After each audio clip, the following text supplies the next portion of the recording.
It is very easy to fall in love with a place like Bristol, Tennessee, the small city with its outsized place in the world of American motorsports. It has unique character, it has unique history, and the history and character has been preserved so lovingly by its residents. And the racing world loves this area because of two places, Bristol Motor Speedway, but for our purposes this weekend, Bristol Dragway, a place that has held the NHRA Thunder Valley Nationals for so many years. It has challenged the greatest drivers and minds in the sport to navigate a racing surface that is unlike any other we see in the NHRA Mission Foods Drag Racing Series Tour. Welcome to our coverage of the Super Grip NHRA Thunder Valley Nationals, a race that has already produced surprising results out of some of the biggest names in the sport. John Force comes off a race win just 7 days ago in Epping, New Hampshire, and he has placed himself high in the qualifying order. He made the final of the Mission Too Fast, Too Tasty Challenge this weekend and lost to this man, Austin Brock, who, buddy, you better let go of those flows. Don't touch that. That is certainly the area your brother and father are most attuned to. He will be strapped into the seat of that funny car today, attempting to win another race this season. And Clay Millican, the native son of Drummond's, Tennessee, is the #1 qualifier in Top Fuel Eliminator, much to the delight of what was a massive crowd here on Saturday. Welcome everybody to the broadcast booth here at Bristol Dragway. Brian Loans next to Tony Pedregon, the only guy in the history of this race to qualify #1 in Nitro Funny Car and lose in the first round. I'm sorry to bring up a tough memory, but we're going to have some tough memories made today. After 3 days, you tell me that. Look, what we've seen over the last 2 days in qualifying on a 1,000-foot racetrack is a race to the finish line. The cars get off the concrete, they spin the tires, thin air up here, so they don't have a lot of downforce, and they misfire cylinders. That's not likely going to happen today. Now there's a lot of rubber on that new asphalt. The conditions are cooler. The grip is going to increase. But if you know the history of this race and of this track, it is hard on parts. It may be an explosive day. You and I had a quick conversation with Laney McGlizzy walking into this racetrack this morning. We asked him how the surface was, and he said very good. And the first class to test that surface will be Top Fuel Eliminator. Top Fuel dragsters start with that high-powered engine, the nitromethane fuel, that 6-disc clutch that transmits the power to the rear tires, and those 17.5-inch Goodyears start allowing the grip 0 to 60 in 0.8 tenths of a second for the Top Fuel dragster. In the eighth of a mile, speeds in excess of 290 miles per hour, top-end speed of over 335 miles per hour. Qualifying this weekend has produced interesting results. As we talked about, some of the biggest names in the category find themselves on the bottom of the qualifying order, but a man who finds himself on the top, Clay Millican. The Dodge Tales from the Strip this week takes us back to 2017, where he carded one of the most emotional Top Fuel wins in modern drag racing history. If you don't believe in magic, Clay Millican wanted to make you believe in magic on that day under all those circumstances. We always knew Clay Millican was a winner. He made it official.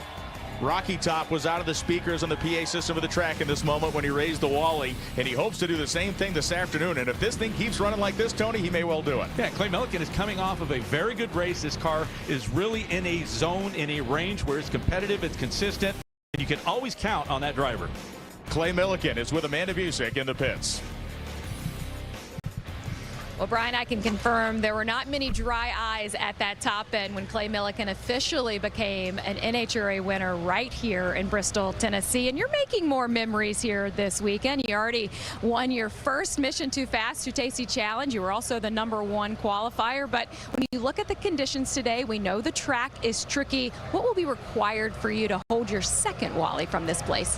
Well, I mean, all of that, all I can do is make a mistake and cost us. But I mean, the weight of all this goes to Jimmo and Nikki. You know, they're the ones that's got to make this car go down this tricky racetrack. And while I say it's tricky, I do love it more than any racetrack we go to. But it is a completely different set of conditions here. And so it'll be a tuner setup, but a driver that don't need to make a mistake. And the driver will be in charge of manipulating that loud pedal that he loves to speak of so often, earning his first career win here in 2017. The 2024 Bristol Mission Too Fast, Too Tasty Challenge win, which came yesterday, and a 26th career #1 qualifier this weekend. First time he's been in that spot since the 2020 season in Gainesville, Florida. But he will likely have to go through Justin Ashley, who is a master of this place. He has had loads of success here, including a sweep last year. When you talk about Justin Ashley, you're talking about the quickest reacting driver on the starting line. When you give him a car that performs, you give him a car that is consistent, he will win you lots of races. Justin Ashley was holding not only the Thunder Valley Nationals Wally last year, but also the New England Nationals Wally. We ran both races on back-to-back days here, and he won the Mission Too Fast, Too Tasty challenge in that car that was wearing the Phillips Connect colors. It was an absolutely dominating performance and one that he hoped to back up today as we take a look at Justin Ashley and what his success rate has been. The back-to-back wins, the 2023 Epping win, and of course this year wins at Pomona and Charlotte. He is the current points leader, but that is a lead that has been shrinking. Bruno Massel is with him in the pits. It's safe to say that Bristol has been kind to Justin Ashley. His worst finish here, a semifinal finish, and he's won the last 2 times out. This is a place that has a lot of personality. How do you navigate this track so well? It's not going to be easy, really, to navigate the racetrack. It is unique. It's definitely got a lot of character because it has those bumps around 700 feet or so. And whether it's top fuel or funny car, you see the cars kind of struggling to make it down the racetrack. So in this circumstance, it's going to take a team effort. We're going to lean on our experience from Mike Green and Tommy DeLago to be able to navigate this racetrack and kind of go up and down more so than others, because the teams that are going to put themselves in a position to win are going to be the ones that go up and down the racetrack all day throughout the day. So just couldn't be more proud of our Skag Power Equipment Toyota Phillips team. We're hoping for another long, exciting today, and we'll see if we can carry that momentum through Bristol and see what we can do. And now let's take a look at our starting lineup of pairings for the first round of Top Fuel Eliminator. Jasmine Salinas will take on Tony Schumacher. Salinas handily out-qualifying Schumacher on Friday and Saturday. Antron Brown will take on Doug Coletta. Doug's car failed to make a really full trip over the course of qualifying. Cameron Ferre will take on #1 qualifier Clay Millican. Sean Langdon and Sean Reed will square off in the first round. Langdon the better running of the 2 Coletta cars. And it's Justin Ashley and Brittany Force. Force once again finds herself mired in the back end of the field. Young Cody Crone of Florida will take on the 4-time champion in the form of Steve Torrance. Billy Torrance will take on Josh Hart. And the very first pair on the drag strip will be Tony Stewart and Doug Foley to battle here in round 1 at the Super Grip NHRA Thunder Valley Nationals. Burnouts commence. Johnson's Horsepower Garage for Tony Stewart, the United Garage Door Company. For Doug Foley. Tony, we are making a habit out of seeing Tony Stewart in the first pair of cars this year. Well, they don't qualify as well as they'd like to. This is a work in progress. They continue to get better. They're more consistent, but you need a little more performance to go along with it. And every time they seem to get themselves on track, they start to encounter different conditions. And of course, between the track and the newly laid rubber beyond 700 feet, and combine the thinner air, the elevation, and all of the elements, and it's thrown them for a curve. Bruno, you brought your B game yesterday. We need the A game today.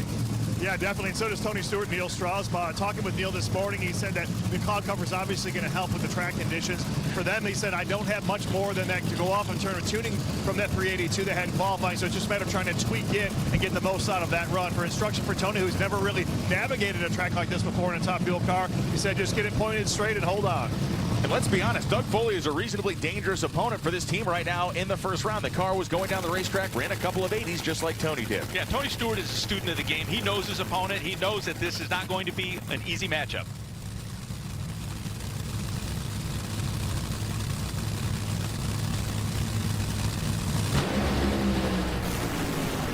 Stewart smokes the tires, and Doug Foley advances to round 2. 387.8 at 301 miles an hour. The Johnson's Horsepower Garage team is retired very, very early in eliminations. Tony Stewart off the starting line first, better in 60 foot, but that 60-foot time may have been the first indication that they were more aggressive. Watch on the top side of your screen. Tony Stewart's car accelerates, gets out of the gate first, ahead of his opponent Doug Foley right now.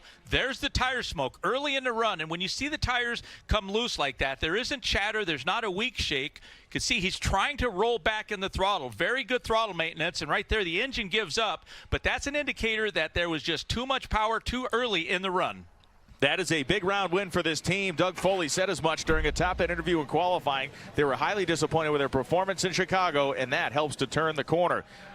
Tony Schumacher inside the dragster now, and this week's That's a Repair for Pep Boys. We go back to earlier qualifying, and this was the biggest engine failure we have seen this weekend. Multiple missing cylinders, and then a massive backfire that, well, sent the injector hat to the big carbon fiber pile in the sky. Tony Schumacher put it on the team. He said, look, they have a box. They should have shut the car off.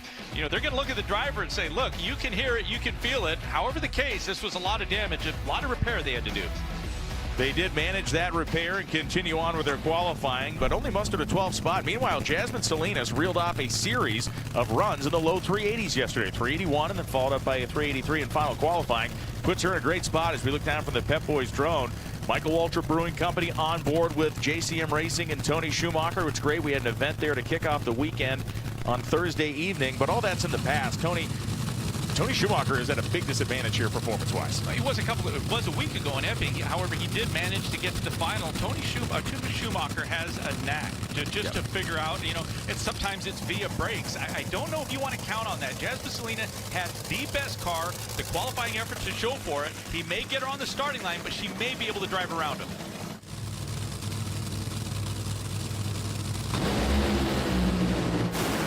Jasmine Salinas trying to get around the champion. She can't do it. 379.4 at 325. She makes her best run of the weekend, but it was Tony Schumacher and that team finding exactly what they needed to run in the high 70s. Well, look, they knew exactly what they were up against. Jasmine Salinas, we talked about how good, how consistent they were, how much more comfortable she is in the car, and you can see just the slightest advantage for Tony Schumacher on the starting line. But as we advertised, the conditions are better, and what the tuner did for Tony Schumacher, they made all the right decisions, and there's no question the lack of rubber on the asphalt, the newly paved asphalt, is now filled in. Overall, the conditions are better, and we should see better runs than what we saw in qualifying.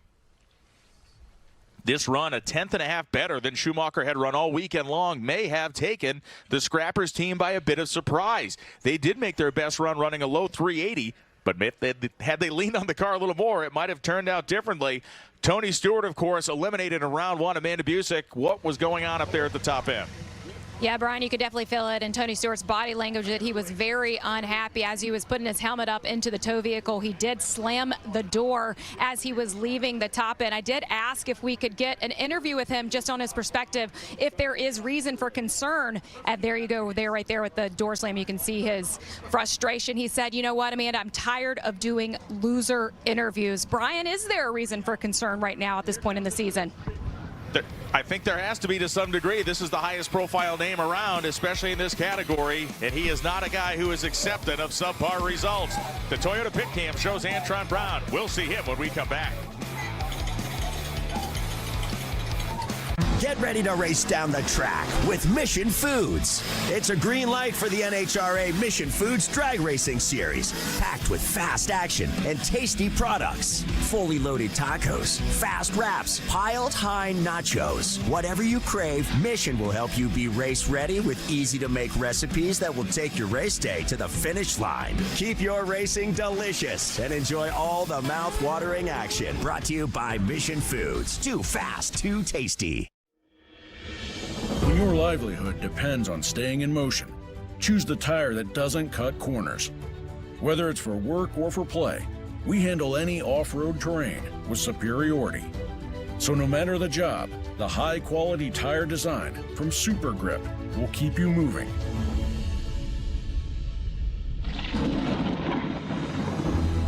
Find us at supergripusa.com. There is less than 1/100th of an inch of motor oil protecting your car's engine. Friction and heat causes engine oil to experience thermal breakdown, weakening its ability to protect the engine and its parts. Lucas Heavy Duty Oil Stabilizer is specially formulated to resist thermal breakdown, protect vital engine parts, and extend the life of your engine. It also stops smoking, knocking, and oil consumption in worn engines. Lucas Heavy Duty Oil Stabilizer. Keep that engine alive. From real quality that starts in our factory to real performance in your backyard, Steel tools are as tough and dependable as the people who use them. This Father's Day, give him the gift that's built for Dad.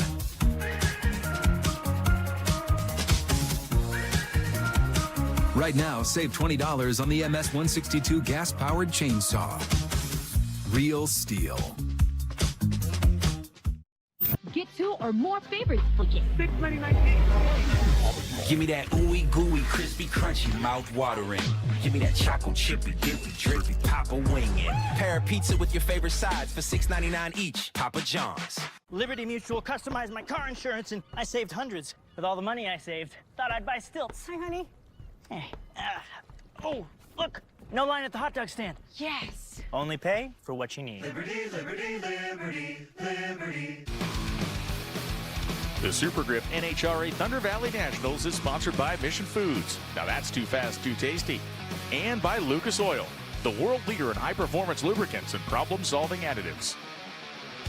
Let's take a look at our Lucas Oil competition ladder.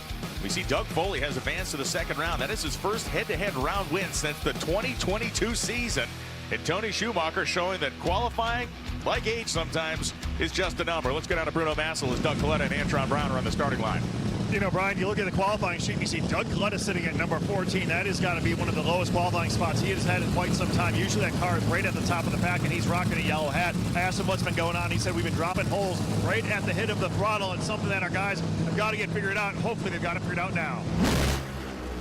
The Mark III Employee Benefits car has all 8 cylinders, and that is enough to 372.3. Game on, baby. Low ET of the race, and we might as well be on a different planet than we were the last 2 days. Look, the game changes when the conditions come in. The sun is off the track, the density, altitude, everything is better, and you couple that up with the improvement on the new asphalt. And Doug Coletta, look, they know they have a tough opponent. They cannot lay up. Antron Brown likely did everything that they intended to do.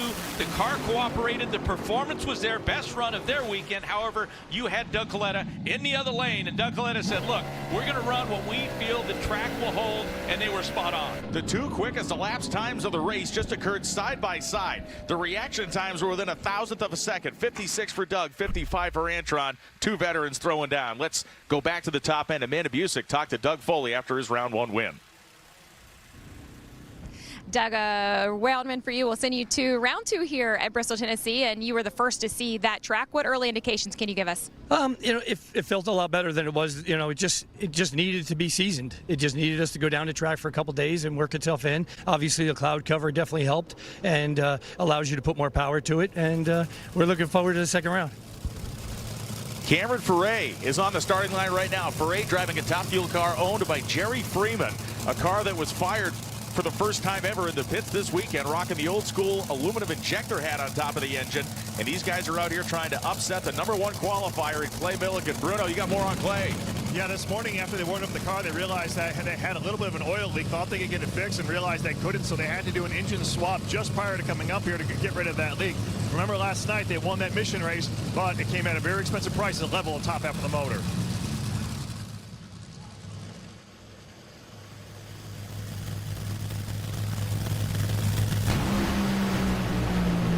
Millican's going to cylinder out. They will shut the car off early. He will coast to a 432 at 195 miles an hour.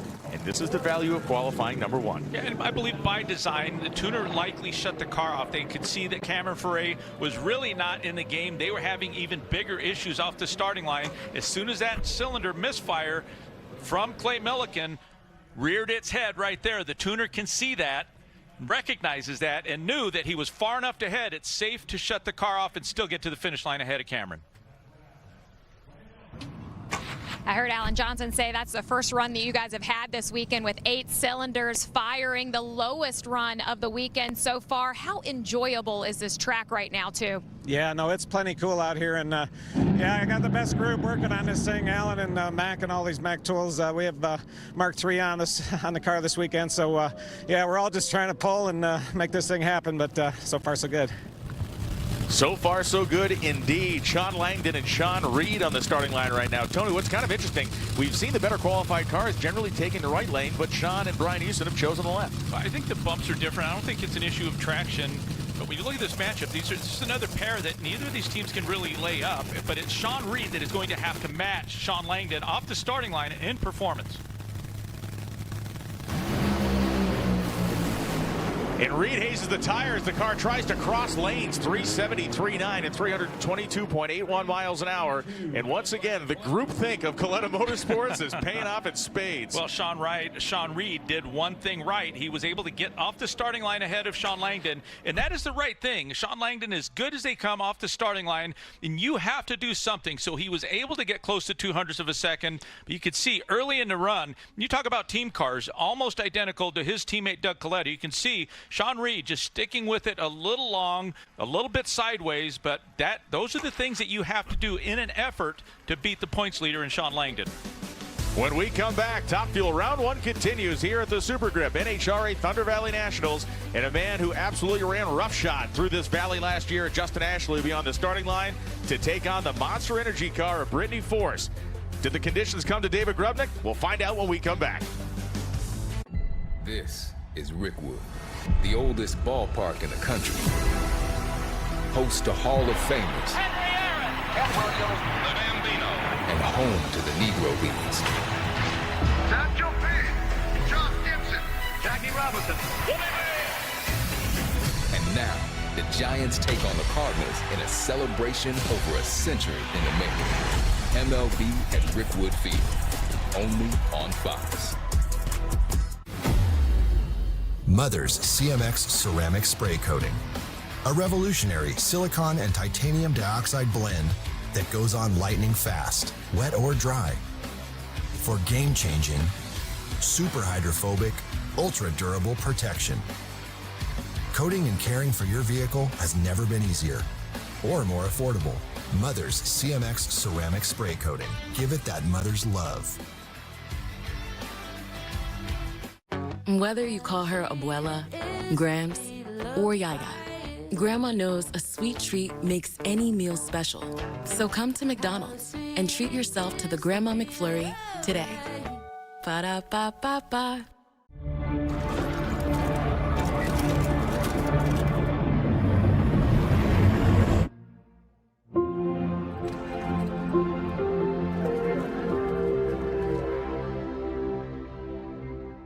America's favorite new quiz show brings families together. You ready to sacrifice both of your daughters? Yes! The Quiz with Balls, all new Tuesday on Fox. I need gas money, but I don't get paid till next week. What should I do? Download the Earnin app to get paid as you work. Get up to $100 per day. No interest, no credit check. Download Earnin. Guys, how frustrating is it to find a great pair of jeans? Too tight here, too loose there, too long there? Standard jeans use just 2 measurements. Taylor Custom Jeans use 7 different measurements to give you the perfect fit. Your phone can measure you right now. Download the Taylor app on iOS or Android. Choose from hundreds of styles. Taylor measures you digitally and is 20% more accurate than a professional tailor. With free shipping and a money-back guarantee, get your new favorite pair of jeans today. Taylor, available on the Apple App Store or Android. We have a deal. Thanks, everyone. Can you imagine if it was $1 million instead of $1 billion? We'd be so fired. No. Check the outer notes. Ah, yes. Multiple meetings say billion with a B. We've got this. Otter, you got this. We are back here in the pits at Bristol Dragway, the Super Grip NHRA Thunder Valley Nationals. One of the great things, of course, we always talk about access at NHRA events. We always talk about the drivers, but there is so much to interact with inside the boundaries of the racetrack. Whether it's a great sample of coffee, whether it's cruising the offerings of Corral boots, or checking out the Super Grip tires display, there's always something to keep your gearhead mind going. And if your gearhead mind needs a little pep up, you can grab some coffee. Starting this weekend at Bristol, the NHRA is launching a marketing initiative called Play NHRA. The Play NHRA initiative is intended to drive fan engagement and drag racing through fantasy sports, free-to-play games, and sports betting. Fans have an opportunity to sign up and play through licensed sport books and fantasy sports operators in states where betting and fantasy sports are legal. And our event odds, you can check it out, that flow code. You can grab that and check out Play NHRA. But here are the event odds updated for our race conditions today. After qualifying, you can see that Gage Herrera still has massive, the only guy in the sport with a negative minus sign in front of his odds. I, for one, would take that chance. So there you have it. Play NHRA. You can go to nhra.com/Play NHRA to learn more. David Grubnick wearing the Monster M on his shirt and hoping to see a monster number come up on the scoreboard to stop this man. Justin Ashley, his crew chief, Mike Green, the sage, wise man that runs this team and really has a great tune-up for this racetrack. I think for Justin Ashley, if ever you need a good reaction time, and he'll get 100, 2 to 300s, but if ever a time you're going to need it against this monster car.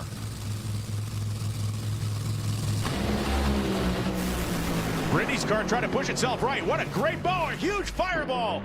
Justin Ashley explodes an engine at the top end, and Brittany Force has taken out the points leader in the first round. And David Grubnick runs runs away from the reporter, 373.3, and they leveled the motor. Everything played out. You can see all that damage with Justin Ashley. Fortunately for him, he has that enclosure, that cockpit that keeps any of the fire during that concussion, during that explosion, from getting up into that area. But when we look at the performance, it was Brittany Force. While they didn't qualify that well, their early incremental numbers were very impressive. You can see that massive damage, that massive explosion for Justin Ashley just before he got to the finish line. You can see a little bit of the speed scrub off, but there it is. There's the stripe, there's the cylinder out, there's the explosion. And for Brittany Force, it was the performance, and it was her ability to leave off the starting line close to Justin Ashley that earned this victory. She did a very nice job early in that run, Tony. As you mentioned, the car tried to get itself outside the groove, and she didn't let it. And you can see both cars right at the finish line. They have cylinders out. Of course, now they're beyond the finish line. You can see Brittany a little bit late on the parachute, but they're in the heat of battle. And you can see Justin Ashley, and right now he's looking for that wind light on the wall. He doesn't see it. He sees Brittany Force with the parachutes out, and when he gets out of the car, even more disappointment seeing all of that engine damage. Amanda Busa caught up with Sean Langdon after his impressive first-round victory. Well, we have talked about the threat of weather here today in Bristol teams, and that means that the teams have a tighter turnaround than some weekends. Does that change your routine at all, Sean? When you get back, what's the next plan? Oh, well, for that run, I felt when I lifted it, it got a rod. So we're going to have to probably change the short block. But, you know, for Brian and the guys, everybody at Coletta Air, Coletta Careers, Toyota, RevChem, that's a pretty dang good run. So I'm pretty excited for today. I think we've got a good shot. The numbers certainly say that he does as well. He'll be facing Tony Schumacher in the second round, as now Cody Crone has made his way back to the starting line. The young man from Florida who is trying to make his name here in Top Fuel, driving the Peyton family car, and he has another family car across the track from him, Bruno. That is, of course, the Torrance family car. That is usually a really strong running car, but it's been leaving crew chief Richard Hogan scratching his head a bit because it's not responding to what he's asking for. And for Steve Torrance, he's got a lot on his mind this weekend. He's got another baby girl that can be ready to come at any moment. He said if he gets a call, Eric Torrance will have him down his way back to Kilgore, Texas in a minute. He's got cylinders out. Does he have enough power? He does. 377.3, 329 miles an hour for Crone, a 3.901 at 311. Cody left with him. A 79 light for the young man, a 71 light for Steve. Handle his business. Respectable run for Cody Crone, just like he had done in qualifying. Showed some consistency, just not the performance. But for Steve Torrance, this is an occasion where you let the track come to you. That their tune-up that was so aggressive, that was spinning the tires, it sticks to a course like we have. You can see the launch, Cody Crone in the race, the early portion of the track. Brittany Force telling us that was a bit tough to handle there towards the end of the track with the cylinders out. You look at yourself back into the second round, the first time since Charlotte. The journey that you've had this season, how significant was this round win? This was a big one for us. I mean, we didn't get down the racetrack once during qualifying, so that's huge for us. I mean, I felt like we went through the finish line. The car was about sideways. I didn't care. I was keeping my foot in it. I just wanted to get there. I didn't see him next to us, and we turned a win line on. So good job to this Monster Energy team, David Grubnick, John Collins. Excited to be here. And so we'll find out who Brittany Force's opponent will be in round two. The winner of this matchup will find her. It will be either Josh Hart or Billy Torrance. For Josh Hart, a best qualifying effort of 384. For Billy Torrance, 382. As it comes down to in so many of these first round matchups, we do have to give the advantage on the starting line portion of this run to Josh Hart. Yeah, that's what he's going to be looking to exploit, any advantage that he can get off the starting line. But you almost have to think, we just saw Steve Torrance run the 377. That's a team car with his dad on the right, in the right lane now.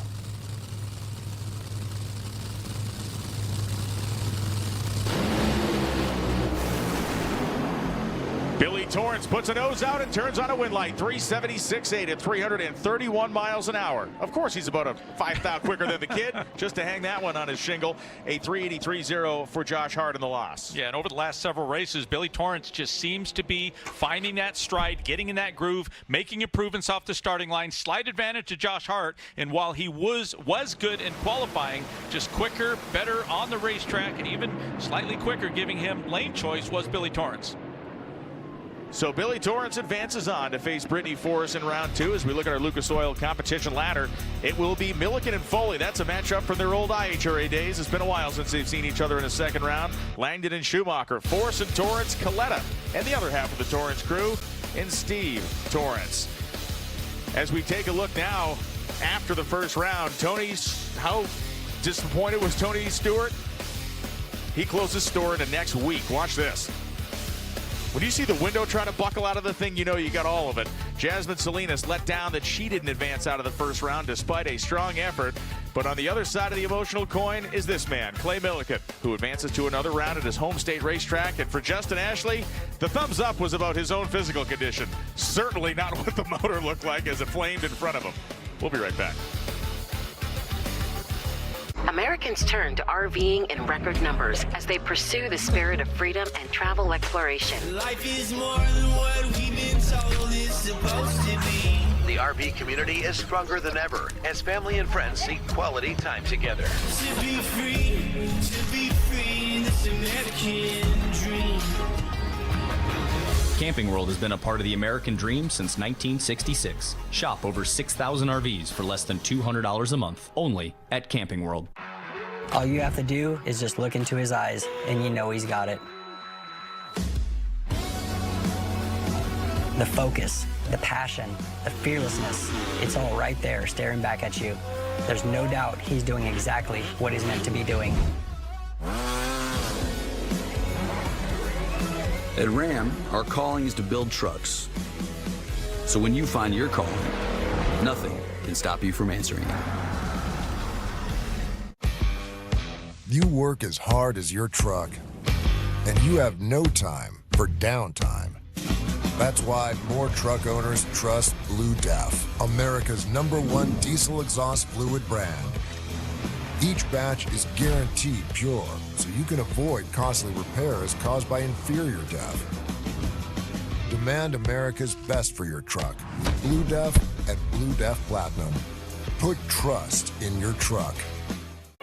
One bite of 100% Angus beef ballpark frank, and you'll say,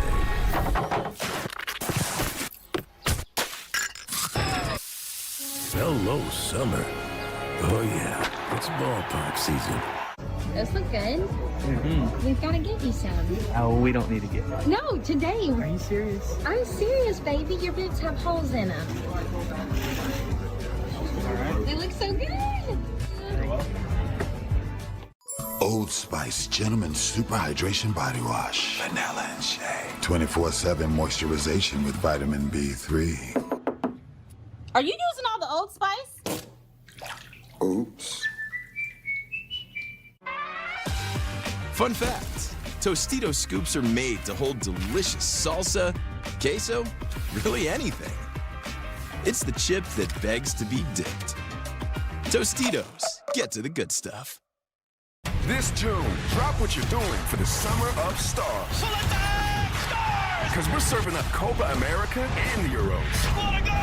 We've got Messi, Mbappe, Pulisic, this guy, that guy, and all those guys. I think you get where we're going with this. Wow! Germany versus Scotland, Friday at 3 p.m. Eastern on Fox.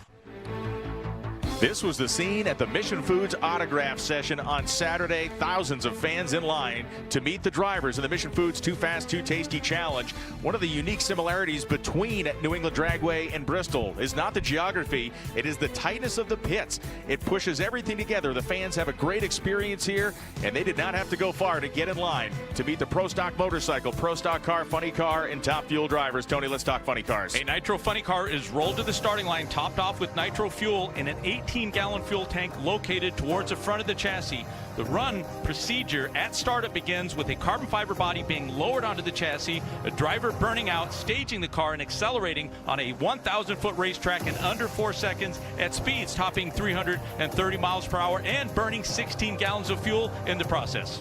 The drivers this weekend have had their hands full in these Nitro Funny Cars, as they always do, but a man who has proven his acumen over a career that has spanned nearly 50 years is John Force. And this weekend, we saw him do things in a car that other drivers, those with less experience, simply can't do. 157 victories, Tony, and he got the last one against his teammate Austin Prock. And John Force is doing everything that he does so well. He's driving the car, he's controlling the car, he's utilizing his tactics on the starting line, and he has a very quick and consistent race car. John Force indicating the number 1 there, and rightfully so. This week's Peak, did you know, the fountain of youth that has been located by John Force this year. He is leading almost every significant statistical category in the Nitro Funny Car category. One can only wonder if all these ones will add up to a 1 on the window to start the 2025 season. Bruno Massel's with him.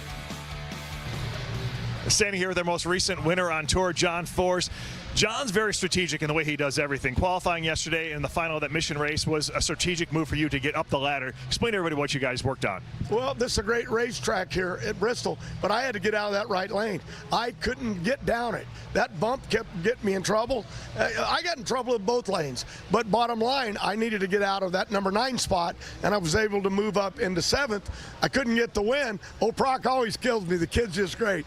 But the competition, no matter how it looks out there, Hagen, Caps, them guys, you know, not running so fast, let me tell you, they know how. They're getting ready for today, so we got to wake up, get after all of them, and make this thing happen, because these guys haven't gone down. Trust me, I know those crew chiefs, some guys are brilliant. They'll be right in the middle of this fight today. Sure, the skies are cloudy. He's got sunglasses on, but the sun never sets on the greatest funny car racer ever. We look now at the final round of the Mission Too Fast, Too Tasty Challenge. Austin Prock to the left side of your screen, John Force to the right.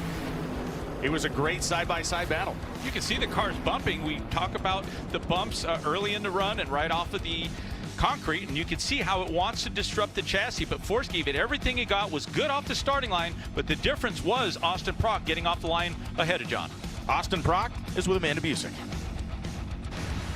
Your number 1 qualifier in funny cars, that man right there, Austin Prock. And we got to see a little bit of what competition might look like today in yesterday's Mission Too Fast, Too Tasty Challenge. How might your talents in funny car be stressed today?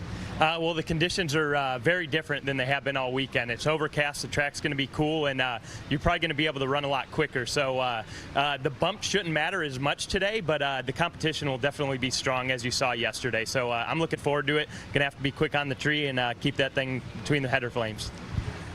Definitely between the header flames, between the concrete walls, and between the guidelines. Alexis DeJoria will take on Dave Richards here in round number 1. DeJoria again running strong this weekend. Austin Prock will take on second-generation funny car racer John Smith in the family's entertainer funny car. Ron Capps and Buddy Ho will find themselves next to each other in round 1. Bob Taskett III will take on young Bobby Bodie, who qualified 13th. Terry Haddock, a top-half qualifier, 2 races in a row, will face off against J.R. Todd.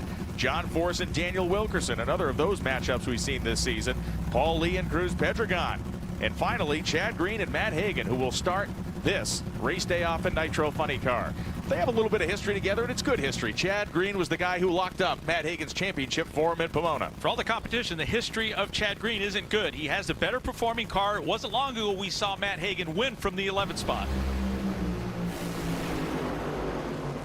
Good race, but it's Hagan, 395-1, 321 miles an hour. That is low ET of the weekend so far in Nitro Funny Car. It was Hagan from the start to the finish line. It was, this is what you call a 2-piece combination right here. It was Matt Hagan. You can see the clear advantage off the starting line, and this is very uncharacteristic of Chad Green to be distracted, to be that late off the starting line, so he didn't have it off the line. He didn't have the performance to match Matt Hagan. A beautiful look there at the header flames under these leaden skies. Speaking of Matt Hagan, let's learn more about the big man in the Dodge, this week's Revzilla Behind the Visor.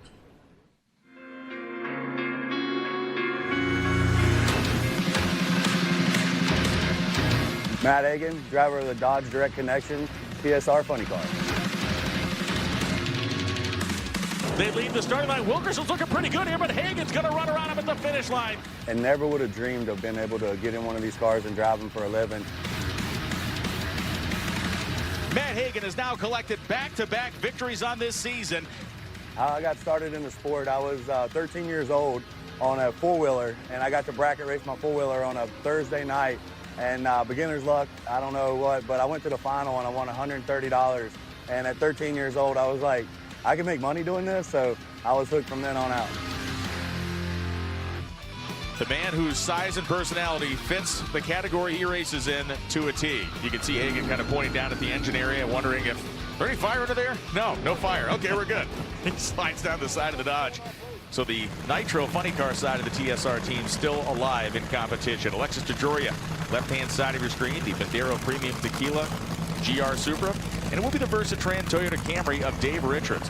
Why is Alexis DeJoria and Del Worship, why are these two so good at this racetrack? Well, they have a good amount of data. If you go back into history, you need to only go back to last year. It was Ron Capps that won, but it was Alexis in the final. So on her way to that final, they made some good runs. Now, they made a couple of good runs on Friday. They missed it, but a lot of teams missed it. So it's not necessarily just the cloud cover and the cooler temperatures that are fixing the track. The rubber has started to fill in. So this is where a car like Alexis, the aggressive nature of a Del Worsham, really start to shine. It should be mentioned, you can see the color of the sky here. We began the race day very early for us. We started at 10 a.m. this morning, so you're going to see fans arriving through the course of the day. The track did an exceptional job of getting the word out, but not everybody got the memo. So we are now in the Nitro Funny Car round 1 second pairing here. We'll find out if Alexis can continue on her typically strong performances at this racetrack.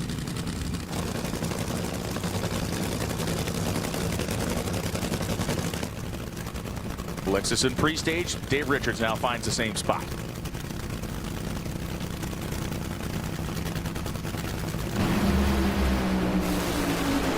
Alexis was out and gone. 393 with a 8 at 318 miles an hour for DeJoria. 079 light, a 424.2 for Richards in the loss. Color me gone right off of the starting line. Another big discrepancy. An 079 on her mark off the starting line was Alexis DeJoria, and that is nearly 0.06 of a second advantage. You can see the clear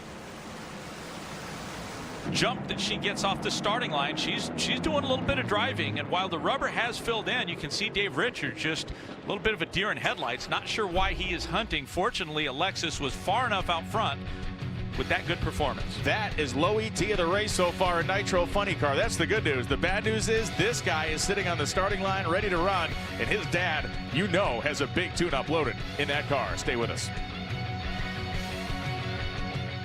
Diamonds form under pressure and time. That's why we make our spark plugs with Diamond Fire technology. Faster flame front, more power, better fuel efficiency. That's performance under pressure. E3, what are you running? Real-world rideability meets racetrack-level performance. With a bike that can perform anywhere, you're going to want to ride it everywhere. The bar has officially been reset.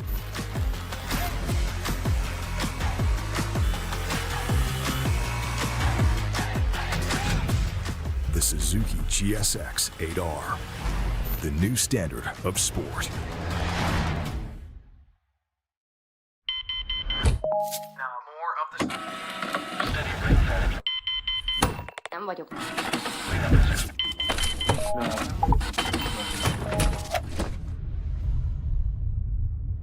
Is this it?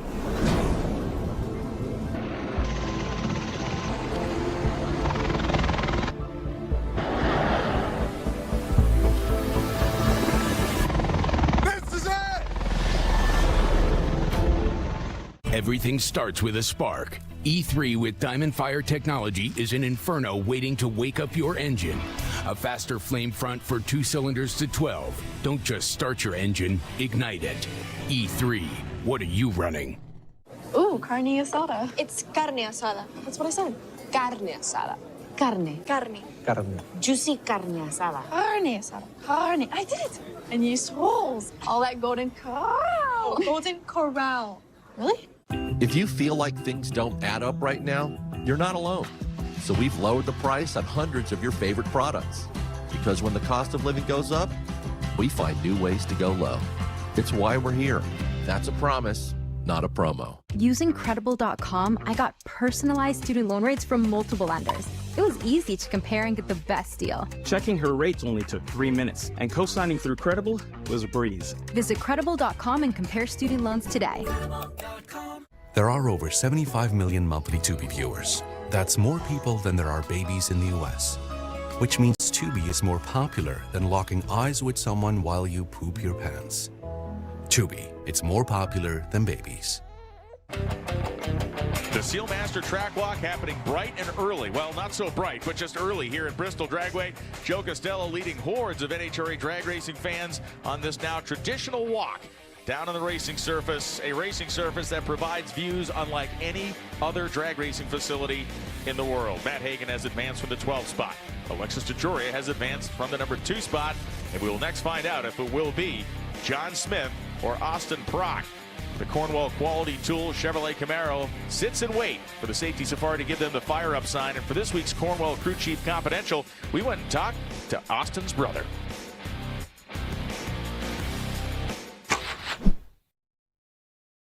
Here with Thomas Prock, the crew chief here on Austin Prock's Funny Car. They qualified #1 in some tough conditions we were dealing with out here in Bristol. Talk about what you had to do and what you guys are working with this weekend. Yeah, so you know, the track was around 100 degrees last night, but we treat it more like it's warmer, you know, considering all the bumps and everything. So we just tried to maximize our ET to the 330, and then after that you get to the bumps and it gets a little treacherous, so the clutch has got to be a little slowed down for the conditions, and you have a few things to do. You can use clutch stops, you can shut the clutch off sooner with some timers, and then you have power to play with as well. So when you talk about power to play with, so you're pulling it back actually to get it so it doesn't ramp off of that bump? Yeah, so, you know, there's not a lot you can do. You got to go over the bump. So, you know, you're going to spin down there a little bit. The asphalt's new, and there's not a lot of traction on it. So it's just really about getting to the bump as quick as possible, and then you're going to just lose some ET and just hang on and let the driver do it.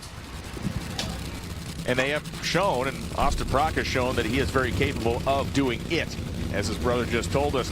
We have John Smith and Austin Prock in the starting line. Paul Smith, who is John's father, undoubtedly over the course of his funny car career raced against Jimmy Prock's dad, right? I mean, there's no chance that the Detroit Tiger didn't meet up with the Entertainer back in the 70s. Well, and right now the Entertainer, they're just going to need a little bit of luck. They're going to need something to happen. You know, we talked about how hard this racetrack and the surface can be on parts, but you look over in that other lane, they just feed that car good equipment. They manufacture most of what they bolt onto that car in-house, and it's not likely Austin Prock's going to make a mistake, but high-powered cars, anything can happen.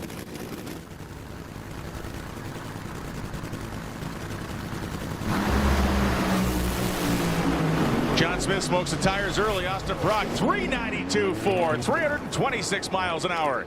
Stop me if you've heard this before. Low ET of the meat and funny car. Now they're getting into a range a lot like we saw last year. The conditions were similar. It's almost better. So I think these teams are going to start to creep up on it, and it's not going to slow down from the first round to the second round. You can see Austin Prock even padding his win. He's just so conditioned to getting off that starting line, gets about 0.04 of a second. You can see John Smith just struggling in the other lane. But again, for John Smith to even get in the show showed his level experience by being able to get off it on the throttle and getting that rear tire to recover.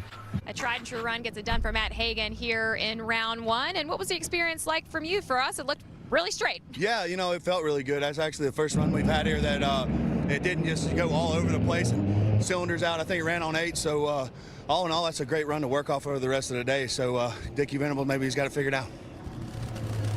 We go back to the starting line. Buddy Hull, the Blaze exhaust probes Dodge, driving for Jim Dunn, of course, and across the racetrack it's Ron Capps, the Napa Auto Care GR Supra. It is the first time these two have met in competition.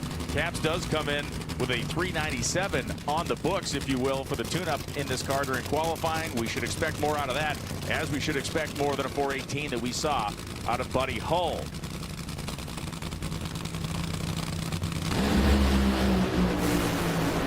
Capps' car flickering a little green header flame there, 396.2, 323 as Buddy Hull goes 417.6 at 288 miles an hour. Yeoman's work for Capps. Yeah, this is last year's winner, and they're starting to find the range like they did last year. And Capps, another one of the drivers that padded his win against Buddy Hull. But here's the final round. Just 1 year ago, it was Capps. It was a Lexus, and it was just better power from that Napa machine. Ron Capps and team celebrated. The team on the starting line. Capps at the top end with a Wally in his hand. And he is certainly aiming for more than that. Bruno, what do you got on Ron? You know, it's funny you just showed that highlight because talking with Ron this morning, he was like, you know, last year we came into this place scratching our heads thinking we were completely lost, and somehow we ended up bringing home a Wally. The guys figured out as the day went on. He said, you know, this class obviously is very humbling. These cars can go from low to highs quick if you're not paying attention. Perfect example for him was qualifying over the weekend. He said he was on a nice clean run and put his guard down, and then he hit a bump and it almost put him into the other lane. He said, so you've just got to be on guard and hope for the best when you're driving a funny car, and we'll hope for some good fortune here today. And obviously they're finding that good fortune with a 396. Yeah, they're making some of that good fortune, definitely. Alexis DeJoria, as the bracket racers would say, print tickets. She's with Amanda. Alexis DeJoria advancing to round 2, and you're at a track where you have good history at. How does that help a driver in the mental prepare part? Oh, the confidence level is huge right now with our team. I mean, we ran that 97 in Q2. You know, other runs it was iffy, but we've had some issues. You know, a little bumpy track, not too bad though. But today, it's completely different conditions. We ran a 393, best of the weekend so far. Had a good light, and unfortunately, I got a little oil on the track. So hopefully they don't find me too bad. But we're excited. We're going to the second round. I love racing here, man. Thank you. Alexis, more round wins means more round money. You can offset those penalties very easily, as Bob Taska III wearing really one of the best looks we've seen on this car in years. Always a good-looking piece, but this Ford Performance look really is great. Across the racetrack, young Bobby Bodie, the RB plastic bags machine. Bodie no longer in college. He's graduated from Arizona State, and I believe he is working at the family business.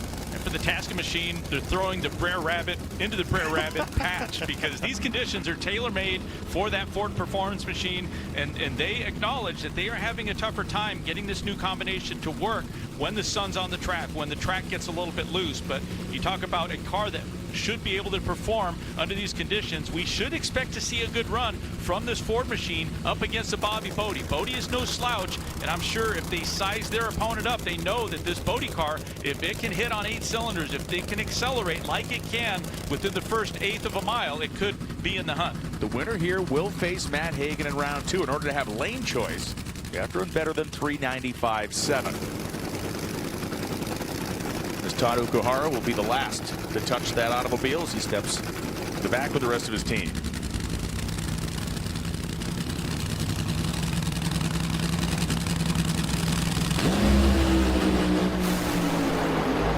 Bob Taska by the center line, and it is Taska. Boy, oh boy, 419. That was he sweated that one out. 422 for Bobby Bodie, and for the kid, that's going to feel like one that got away. It really is high-level discipline from Taska for a couple of reasons. His car put a cylinder out. We saw that misfire, that raw fuel coming out of the pipe, but the discipline for a driver is knowing when to say when. You could see the car lose the cylinder. It's going to push to the inside. There's more vectored force on the right bank, but he wisely shut the car off because he knew that there was a chance he could coast, and it was more than likely that last hit of the throttle that allowed him to get to the finish line. Had he not gotten off the throttle, aerodynamics would have pushed this car over that center line. That would have been an automatic disqualification.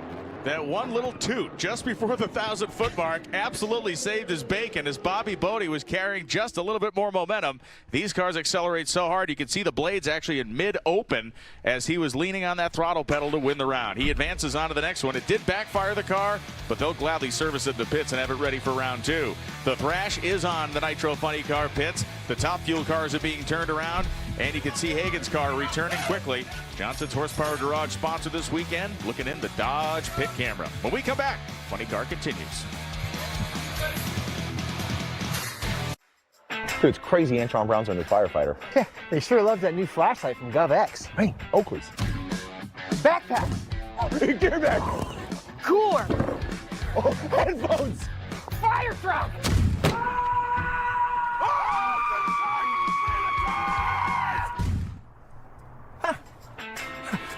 Coffee mug. What just happened?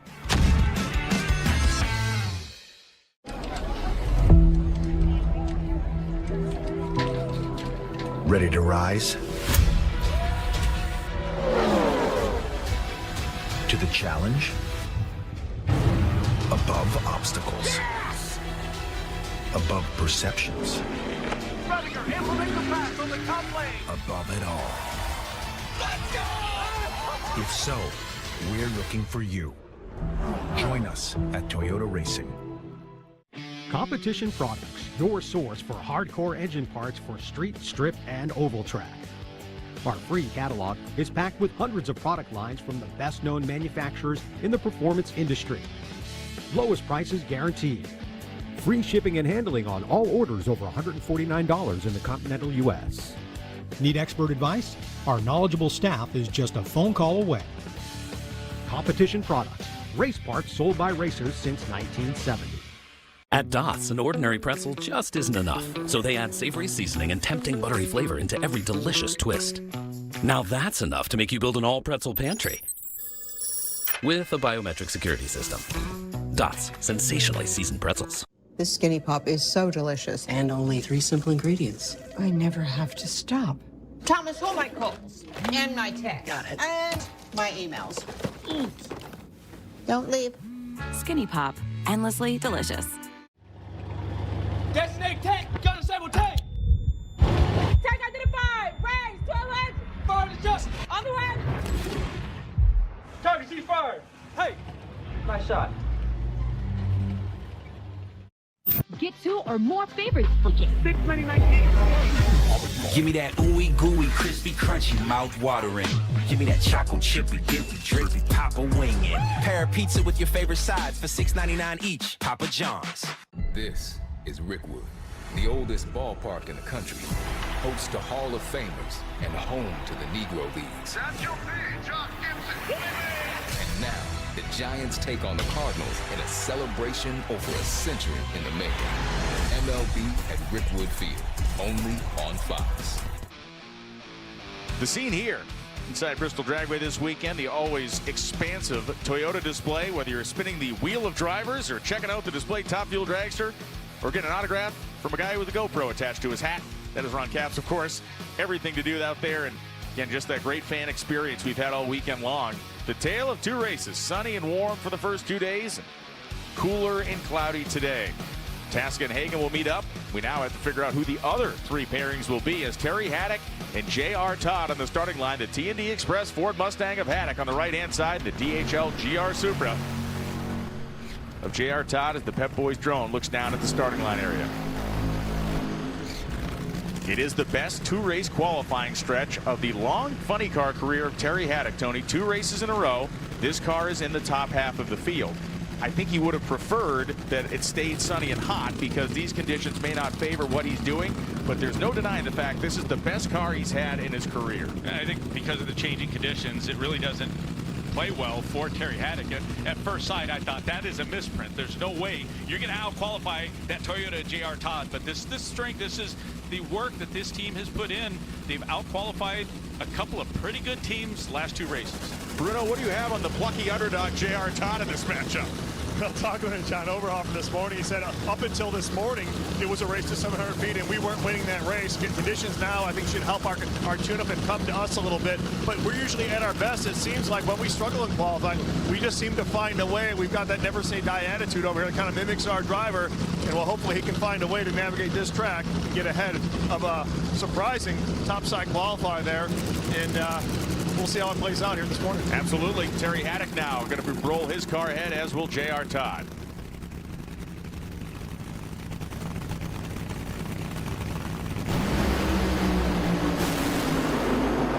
Terry Haddock's got misfire in cylinders. Todd goes 399 with a 9 at 319 miles an hour for Haddock, a 409 at only 298 on 7 cylinders. First part of the race is off the starting line, and that's one headache that you go into Sunday with racing against J.R. Todd. You have to be able to get off the starting line. He was able to get about 500ths of a second of performance, and of course his car, you could see instantly for Terry Haddock, you could see that misfire in one of the cylinders early in the run, and that really put him at a bigger disadvantage than he was already at. There's the discrepancy on the starting line. Good acceleration from J.R. Todd and a good safe tune-up. Amanda's with Bob Tasca. Your race car was moving close to the center line. What did your thought process go through then? Yeah, we got a little lucky, you know, it put a hole out. Did everything I could to keep in the middle. I knew I wasn't going to be able to save it.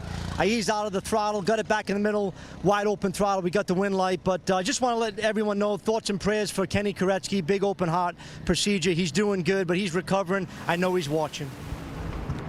And again, we take one last look, and it is the the throttle whack. Usually you whack the throttle when you warm the thing up in the pits. You don't normally whack it at a 998 feet, but it was a great move by Bob as Dan Wilkerson and John Force heat the tires. The Summit Racing Equipment wheelie bar cam for Wilkerson. We have cameras all over that Skag Power Equipment Ford Mustang. But John Force, all eyes on him. The Chevrolet Camaro, peak, antifreeze, and coolant. And Bruno, you talked to John this morning, and this guy's geared up. He is really geared up. You know, John said, we talk about some of this qualifying stuff, what he had to do yesterday to get to the top of the ladder, and he said, you know, when it comes to race day, I have to do what I have to do. I don't have the reaction times like I used to have when I was in my 30s or 40s or 50s even, he said. So I have to park it in and find a way, and there's no one doing a better job of driving this car because that's half the battle is getting off the starting line no matter how you have to do it. He said, but it's funny is because people get mad at me sometimes when I park it in, and then when I don't, they get mad at me and say, hey, you're supposed to park it in. So he's like, I can't win no matter what I'm doing out here, but he did actually win last week and brought home that Wally, so we'll see how John can win here again today. Dan Wilkerson, the Summit Racing Equipment onboard camera shows that butterfly style steering wheel. Brian, the term parking it in means that he's going to utilize some of that rollout on the starting line. He's going to roll the car in deeper. It'll scrub some elapsed time off of the elapsed time, but it will improve his reaction time. So it's just a number, but when his opponent knows that that is going to be one of his tactics, the distraction could be his opponent could occasionally look to see if he rolls in far enough to knock that top light out and create a little bit of a distraction.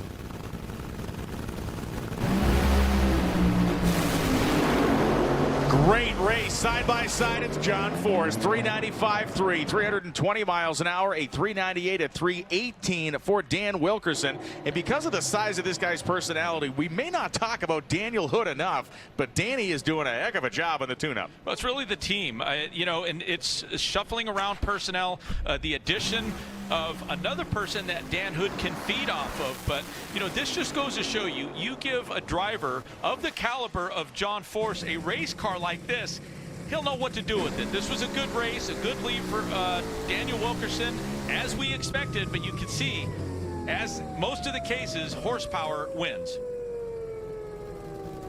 Always awesome to ride in the cockpit of a Nitro funny car as we watch them go down the racetrack. And the real difference here is you can see John's car just began to really motor in the back half of the course. They both get over that section at 700 feet.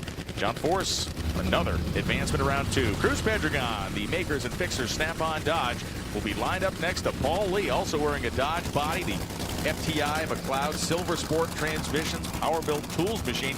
And look, for Paul Lee, he was Louis T in the first session, in the back, kind of mid-pack in qualifying, but still a top half. Oh, they really came out strong. They skipped Epping just logistically. I think World Series of Poker. Yes. That might keep me. Pokerly. They skipped it Pokerly. Yeah, and a little bit of a rivalry because, of course, the tuner for the Snap-on machine was on the Paul Lee car just 1 year ago.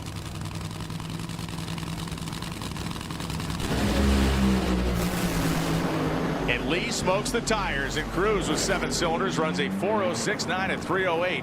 A beatable run, but not for Paul Lee. Very beatable run. That would have been good in the heat, but the key component here is they advance into the next round. They get another opportunity to address the tune-up on that Snap-on machine. So Cruz Pedregon will race Austin Prock. Bob Tasker III will race Matt Hagan. DeJoria and Forrest, Caps and Todd. The grade 8 remaining in Nitro Funny Car. Eric Enders claimed victory here at these Thunder Valley Nationals in 2023. She won the Mission Too Fast, Too Tasty challenge yesterday, and she wants to do this yet again. Derek Kramer is on the other side of the racetrack, but for Erica, after being 14th in the points entering this race, this was the start of a climb to once again the heights of Pro Stock Championship success.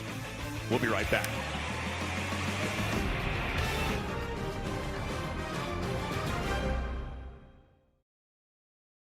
One of the main reasons for poor vehicle performance is a dirty fuel system.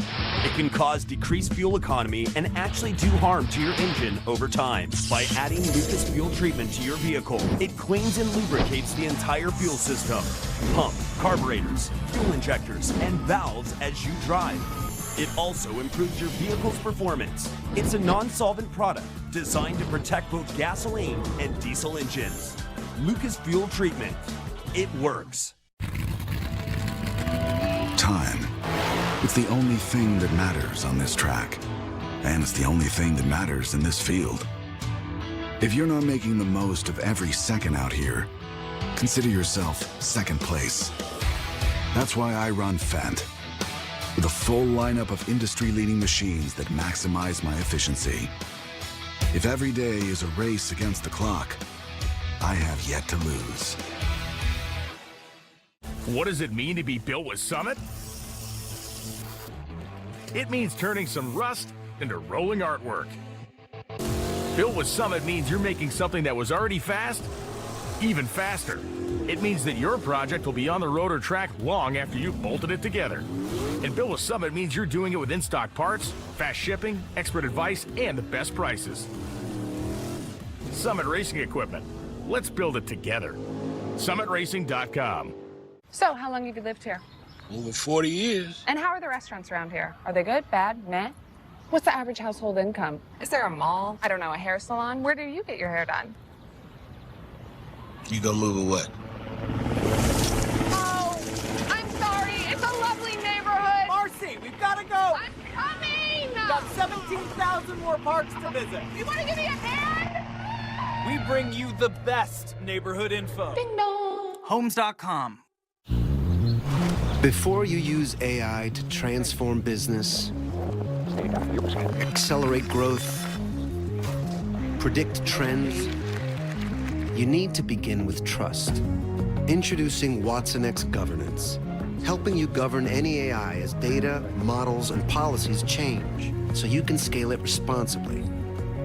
Here we go. Let's create AI that begins with trust with Watson X Governance. IBM, let's create.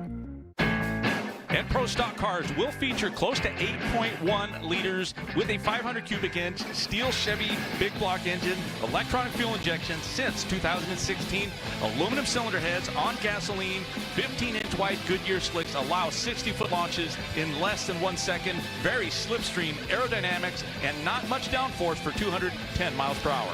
The Mission Too Fast, Too Tasty Challenge this weekend was dominated by a familiar name here in Bristol, Tennessee, Erica Enders. It was at this track 1 year ago where she was able to make a U-turn in her season's fortunes, and she made her way to the final round to take on Dallas Glenn. The two very talented drivers left the starting line. Dallas with a slight advantage on the reaction time, but it didn't help in the end. We're not going to be able to keep Erica down for long, and she proved that yesterday. This is a prelude to what we should expect today. A very strong effort, a very tough competitor, and a good win for Erica. Outrunning Glenn by a couple hundredths in the performance margin. It was a squeezer at the finish line by a nose. Erica Enders got the job done with the medal, the mission hat, the money, and the bonus points. But Pro Stock qualifying, the main story was the HendrickCars.com Chevrolet of Greg Anderson that absolutely dropped jaws around here by qualifying number one with two spectacular Saturday runs. You didn't hear much from Greg Anderson last week in Epping. He qualified down on the bottom half, but he was testing, he was trying something, and it really paid off here on this much trickier, much warmer Bristol track. We sent Bruno Massel to the pits to investigate Greg's pickup and performance. Hot, humid conditions are not where Pro Stock cars typically flourish, unless you're Greg Anderson. Yesterday, a perfect example of that. The two quickest runs of the day. Everybody else slowed down. You picked up. What gives?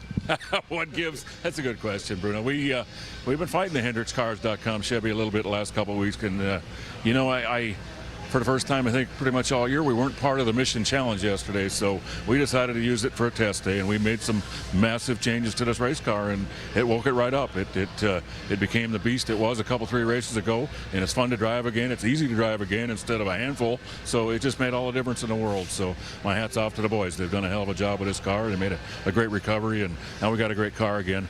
Problem is now that sun went away. Those hot, humid conditions went away. We've got more normal conditions, cloudy conditions, a little bit of humidity in the air, so complete different deal, but I still know I'm going to have a great car under me.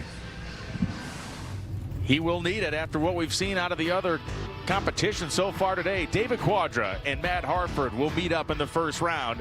Then it will be Troy Coughlin Jr. and Kenny Delco. Delco again showing good prowess in his performance in qualifying. Stanfield and McGahey will be appearing. Dallas Glenn and Derek Kramer. Kramer made the final round of this race last year. Jake Coughlin Jr. will take on his teammate, Jerry Don Tucker. Greg Anderson and Larry Morgan. Talk about a turn back the clock's pairing here. Anderson and Morgan. These guys have seen each other for a long time in the world of Pro Stock drag racing. Eric Enders and Fernando Quadra Jr. And on the racetrack is Brandon Foster and Christian Quadra. Yes, we are back to a 3-pack of Quadra boys after only having one of them in Epping. The aqua prop on board of the Camaro of Brandon Foster as he stages next to Christian Quadra. Foster's car shakes the tires badly early. Quadra's car was clean early, and he is quick early. 667.9. He, meaning Christian Quadra, moves on to the next round. David Quadra now will try to duplicate his brother's success against Matt Hartford. Hartford, the Getrex Total Seal Piston Rings Camaro, a car that has had a multitude of personality types so far, and one of them's good and the rest of them not so much. We'll see which one of them here is now as we look inside with the Total Seal Piston Rings onboard camera.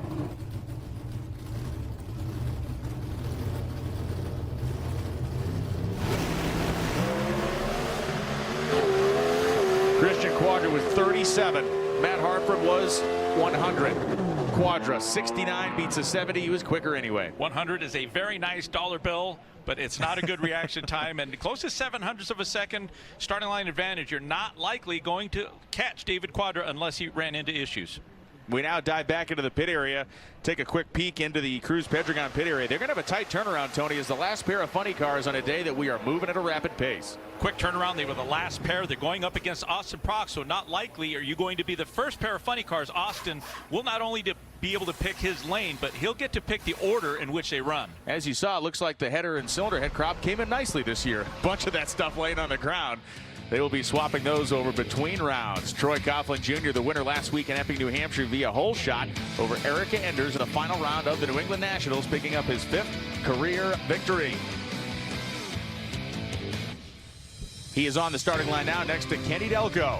Delco of New York has shown good prowess in the performance side of things in qualifying. A couple of strong efforts over the last few races, but he is going to need to do a very stellar job against the always quick leaving Coughlin Jr. Was within 100.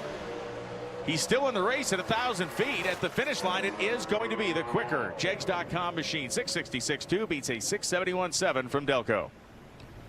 And now it is Aaron Stanfield and Chris McGaha lining up here in this first round. Stanfield comes in with a higher performing car.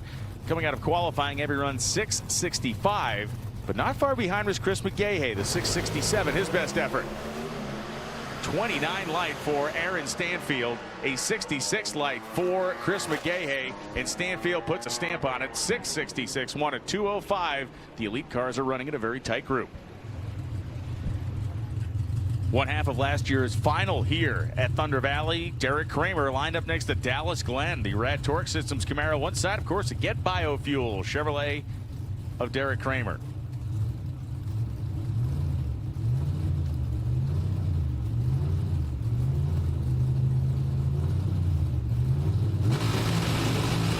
Kramer was in so shallow the bulb was flickering, and it definitely threw him off, as well as Glenn. Glenn had a 109 light. Kramer had a 175 light. We talk about shallow staging. That's as shallow as you get. 660.39 for Glenn, though. That is a ripper of a run. One of the best runs that he has made all weekend. And so he will advance on to the next round over the 665 of Kramer.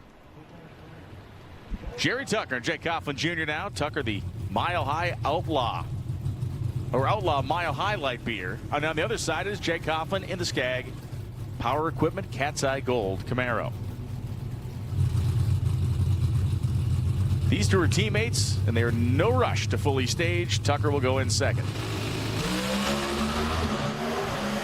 Man, 6,000 separation at the tree. A couple of professionals out there, 29 and 35 the lights. A 665.7 for Jake Coughlin Jr. advances him into the second round, where Coughlin will face off against his nephew.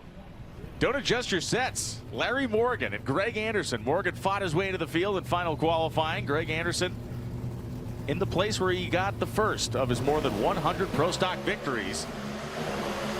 And Larry Morgan left first. Greg's tried to catch him. Larry Morgan might still be in this race. It is going to be Greg Anderson.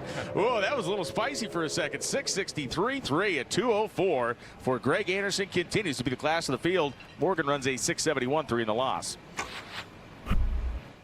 No, it was really Morgan that made it more interesting, and it wasn't so much that he was quick. It was Greg Anderson just a few hundredths off, but again, he's got the quicker car. He was so good in qualifying. He may have laid up a little bit, really making it very interesting up until the 8th mile.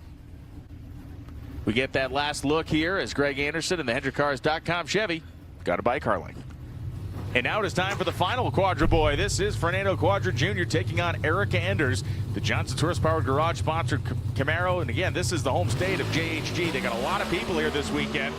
They lead within 2 thousandths, 27-29. Erica said she was trying to shave her reaction times down, and that one sure worked.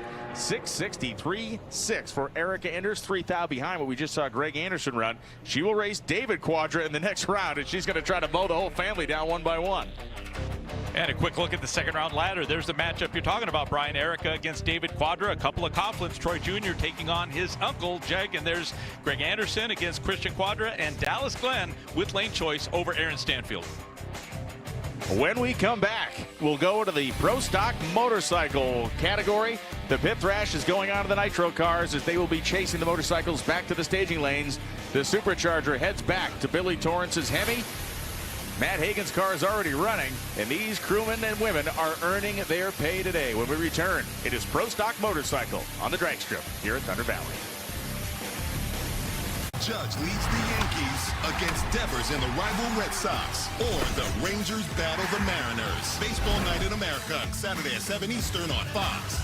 Cooking tonight is Gen Z. Fox Wednesday. This is not on your phone. This is real life. Can these tech-savvy youngins I love this Gen Z twist. impress the old pros? The cake is flawless. That's a yes. Maybe this is just so Gen Z that I don't get it. All new MasterChef, Wednesday on Fox. Inez, let me ask you. You're using Head and Shoulders, right? Only when I see flakes. Then I switch back to my regular shampoo. You should use it every wash. Otherwise, the flakes will come back. He's right, you know. Is that Tiny Troy? The ingredients in Head & Shoulders keep the microbes that cause flakes that big. Microbes, really? They're always on your scalp. Little rascals. But good news, there's no itchiness, dryness, or flakes down here. I love Tiny Troy and his tiny, gorgeous hair. He's the best. Make every wash count. Little help, please? This week only at Domino's, get unlimited mini-priced pizzas for 50% off when you order online. Choose any size pizza you want, any crust you want, and any toppings you want. Oh, and any number of pizzas you want, too. Get 50% off your perfect pizza, or pizzas, this week only at Domino's. When you pull on a pair of Tecovas boots, good times are sure to follow. We've got the perfect pair for a hard day's work, a night on the town, and just about anything in between. Find your pair at tecovas.com. Some have a drive to seek the outer limits, to ride the edge, testing themselves against the odds and the competition.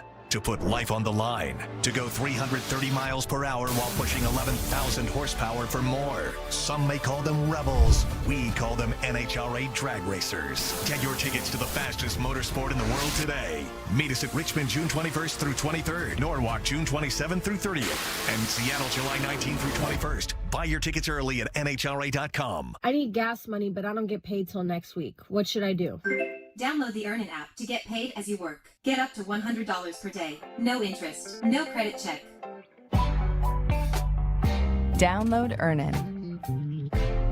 Guys, how frustrating is it to find a great pair of jeans? Too tight here, too loose there, too long there? Standard jeans use just 2 measurements. Taylor custom jeans use 7 different measurements to give you the perfect fit. Your phone can measure you right now. Download the Taylor app on iOS or Android. Choose from hundreds of styles. Taylor measures you digitally and is 20% more accurate than a professional tailor. With free shipping and a money-back guarantee, get your new favorite pair of jeans today. Taylor, available on the Apple App Store or Android. All right, team, saddle up. I want Q1 full index reports at my desk by noon. Are you getting any of this? Yep, Otter's got the meeting notes. I'll ask it for action items in the channel. And Maria already asked for a budget reminder. Smart. Got it? Got it, boss. Otter, you got this. Tony, just when you thought it was safe to go outside, it's time to talk Pro Stock Motorcycle. Power to weight ratio, very amazing with these machines. 400 horsepower on 2 wheels that weigh less than 650 pounds, including the rider. V-twins versus Suzuki inline 4 cylinders, 6-speed transmission, quarter-mile performance in 6.7 seconds. And yes, at Bristol, Tennessee, speeds in excess of 200 miles per hour. Of course, Gage Herrera was, is, and may continue to be the major story in the world of Pro Stock motorcycle drag racing. He has won 8 races in a row. He is seeking a record-breaking 9th consecutive victory, trying to surpass the late, great Dave Schultz. It is a rider and a team that seems absolutely unstoppable, but there may be one problem, and we'll talk about that in a minute. This week's Suzuki Science of Speed. Talent of Matt Smith at 0.28 off the starting line. You can see the jump off of that first bump on the racetrack, but the V-twin is really tailor-made for these higher elevation in these conditions. This is what Matt had to say after an impressive charge in the final round. Well, for the first time this season, someone not named Gage Herrera will put their name on this Mission Too Fast, Too Tasty Challenge trophy. And Matt, I feel like this has been a goal of yours since last season, to be the one that is starting to rival Gage Herrera on weekends. You took him out in the semis. Now you raced your wife here in the finals. Is this the inflection point? Yeah, this is definitely what we've been shooting for. Glad to be back on this Red Rocket, and we got lost a little bit at the beginning of the year. We was the second best bike, and we started over. We just stripped everything. So this Denso, Outlaw Bear, Smith Trucking, IGTG, Greg Butch Trucking, everybody helps us. Denso, we love it. Thank you. Thank you, Mission Foods, for putting this money up. Thank you. Woo! He is reinvigorated. We've seen a scowl on his face so many times this year. The smile, well, that one may last the rest of the weekend. For the Pro Stock Motorcycle category, Gianna Evaristo will take on Mark Ingwerson, the 6 and 9 qualifiers. John Hall and Chris Bostic will meet up in the first round. It will be Gage Herrera and Steve Johnson. It was Johnson who won this race a year ago, beating Gage Herrera in the final. Ron Torno has had his fair share of upset victories here, trying to stop Chase Van Zandt. Richard Gadsden and Kelly Klontz, 2 Vance and Hines tuned motorcycles. Matt Smith and Ryan Ayler. Flying Ryan will need to conjure up a lot of performance, more so than we've seen in qualifying. And this will be the first pair of the round, Angie Smith and Hector Arana Jr. They are both at the starting line. The Denso pink motorcycle for Angie Smith and the Getrax V-twin powered machine for Hector Arana Jr. Another tight starting line battle, just 7,000 separation between the two motorcycles. A great drag race, and it will be Arana. 686.8 at 198.17 miles an hour. Hector Arana Jr. punches his ticket to round 2. Well, the second pair of Pro Stock motorcycles, it'll be Gianna Evaristo, and I'm standing where her opponent, Mark Ingwerson, is supposed to be. The independent runner not able to make the call after a good qualifying efforts, qualified the number 9 spot, but damaged an engine upon repair, or beyond repair, I should say. So Gianna's going to get a free one here. Hopefully, Mark will be back at the next race. So they will take full advantage of this solo run. It is an unfortunate gift to get, because it means somebody else is broken. But as you said before, your favorite person to stage up next to is an empty lane. Right. It's such a relief for the driver when you find out that you are on a single. It's the equivalent of getting to the finish line. It's like you already have the victory.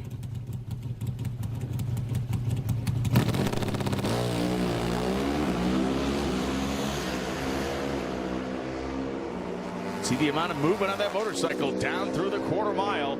It is a physical exercise. 687.1 for Evaristo. Chris Bostic was racing John Hall. I say was because he went red. Chris Bostic eliminates himself instantaneously from this one, and John Hall runs 687.6 at 195 miles an hour. Hall continues to go rounds. He has been having a nice season for himself, carving out a niche of strong performances. He was 0-11 on the tree. Gage Herrera on the starting line.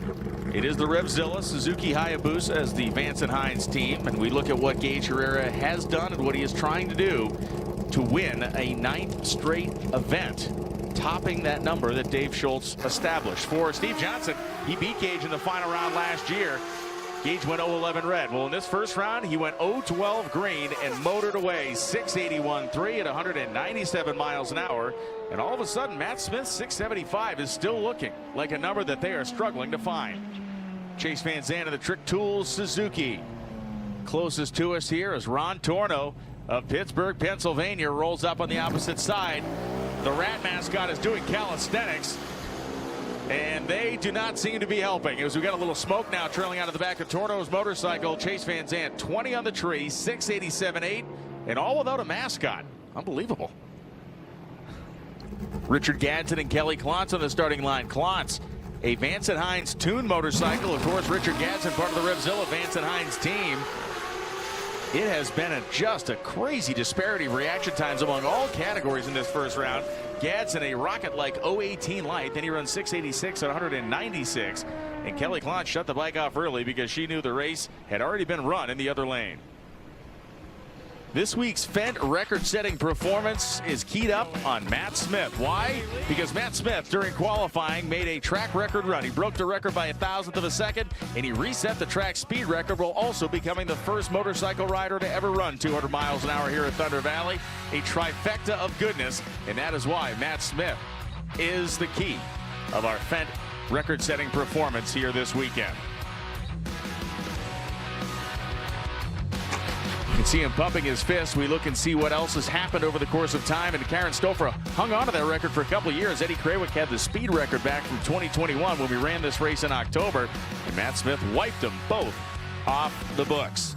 In the first round, he will have Ryan Ayler to deal with. Ayler, the anchor man of the field, the Burro Max, El Bandito, Yankee Tequila sponsorship. Winner of this pair will get a bye to the semis. They leave within 3,000s, but look at Smith just exert his dominance here early. That bike continuing to pull wheelies at half track when it goes over the transition. Runs 680 at 199, and he will have a free pass into the semifinals. As we look now at our competition ladder to show you the exact path that Matt Smith will be on. And it may be a collision course with Gage Herrera in a semifinal if Herrera can handle his business against John Hall. Gadsden and Arana, Van Zandt, and Evaristo. Let's talk to Richard Gadsden, who is with Amanda Busey. And Richard Gadsden is in his 4th race with Vance and Hines. Said he feels really good about the bike today. Just talk about the advancement that you've made as a driver over the last several races. I mean, we went testing between the last race and this one, and that was a really big thing. I needed a few laps. You know, every pass I've ever made is counted. You guys are watching me learn how to ride the bike, so you're watching the story unfold. I'm getting more and more comfortable every pass, and I think it's starting to show. Thank you. It is, and these teams are comfortable doing their service as they are finishing up in the pit area. Matt Hagan's car has been reassembled. It will be heading to the staging lanes, and Doug Foley is already in the staging lanes, climbing in to his top fuel dragster. He will be taking on Clay Millican when we return.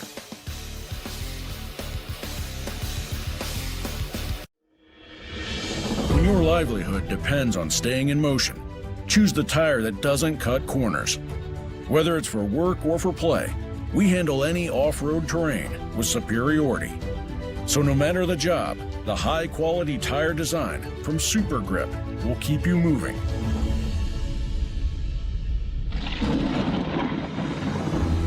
Find us at supergripusa.com.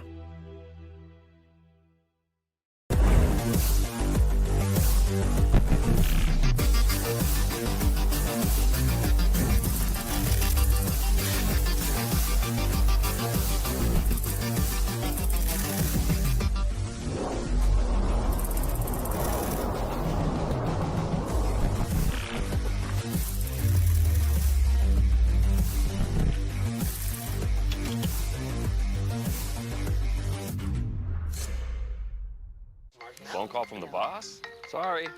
Outdoor time. It's me time. I hear that. That's why we protect all your vehicles here. But hey, nothing wrong with sticking it to the boss. Oh, Flo, you're gonna take that? Why would that concern me? Because you're aren't you the... Huh. We never actually discussed hierarchy. Okay, why don't we just stick to letting Dave know how much he can save when he bundles his home or auto with his boat or RV? Wait, I thought Jamie was the boss. It's funny because I'm not boss material. This time, we would like for family members to move forward and put on your soldiers' Army 1-star badge.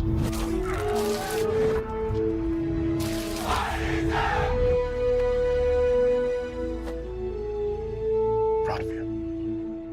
At Doth's, an ordinary pretzel just isn't enough. So they add savory seasoning and tempting buttery flavor into every delicious twist. Now that's enough to make you order a special delivery. That seems like a lot. They're really good. Doth's, sensationally seasoned pretzels. This Skinny Pop is amazing. And only 3 simple ingredients. We never have to stop. We never have to stop. Hey guys, I picked up some... Surprise! Skinny Pop, endlessly delicious. I'm moving to the country, I'm gonna eat a lot of peaches. And if I had my little way, I'd eat peaches every day. Nature's candy in my hand or can. Ooh, carne asada. It's carne asada. That's what I said. Carne asada. Carne. Carne. But with more flavor. Carne. Carne. Try saying it like this. Juicy carne asada. Carne asada. Carne. I did it. And you rolls. One bite of 100% Angus beef ballpark frank, and you'll say...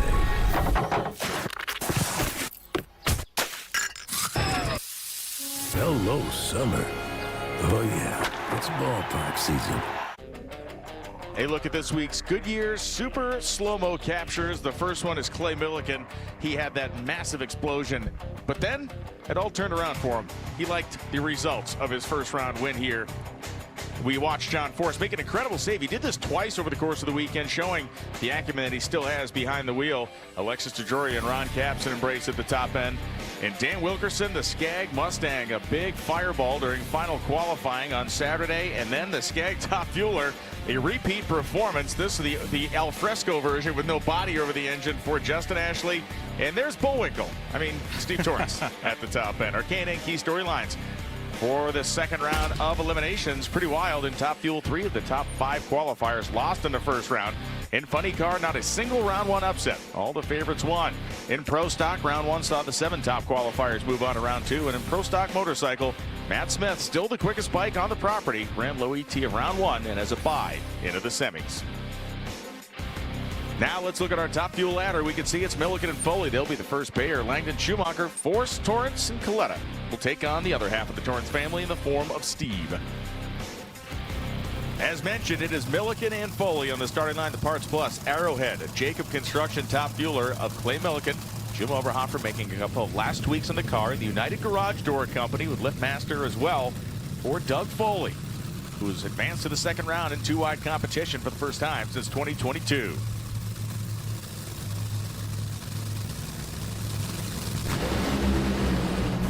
Foley's going to miss firing cylinder, and Clay Milliken doing it again. 384.8, 309 miles an hour.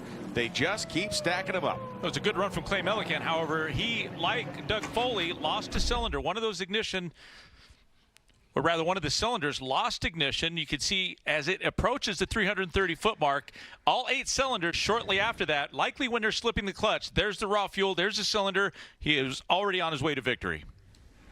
Tony Schumacher, part of the next pair in his Top Fuel dragster, and he will be adding to his team. This week's E3 Spark Plugs Encyclopedia is about Ida Zetterstrom, who joins the NHRA Tour starting in Brainerd. The countdown is on. Ida Zetterstrom's going to make her Top Fuel debut at Brainerd, and that time is just going to fly by. Ida, what's left for this team to get ready? Oh, we're still working every day at the shop. There's, of course, engines coming together, parts arriving, there's tools coming into the drawer of the trailer, and everybody's putting these last pieces together so we can, of course, go test before we're actually ready to hit the track in Brainerd. We'll see you at Brainerd. You're going to run the rest of the season. You're going to elevate yourself into Rookie of the Year status. What do you think needs to happen for you to potentially get those votes? Oh, Rookie of the Year this year, I mean, that class, that's a stout class. I don't think I've ever seen anything like it with the amount of drivers and also, you know, the knowledge and the talent that all of these drivers have. It's definitely a tough class, but we want to come out swinging. That's what we want to do.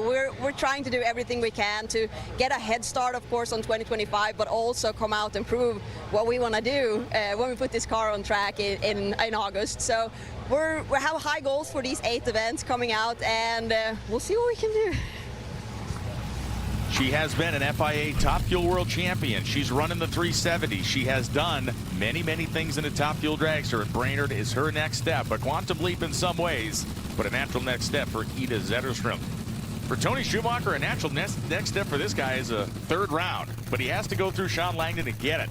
The Coletta Air Car at the top of your screen as we look down for the Pep Boys drone. You know, they got some help a week ago in Epping. They got a couple of breaks. They did perform. They were getting down the track. It seems like they're going to need to step the performance up. They're racing one of the best drivers with one of the best cars in Sean Langdon.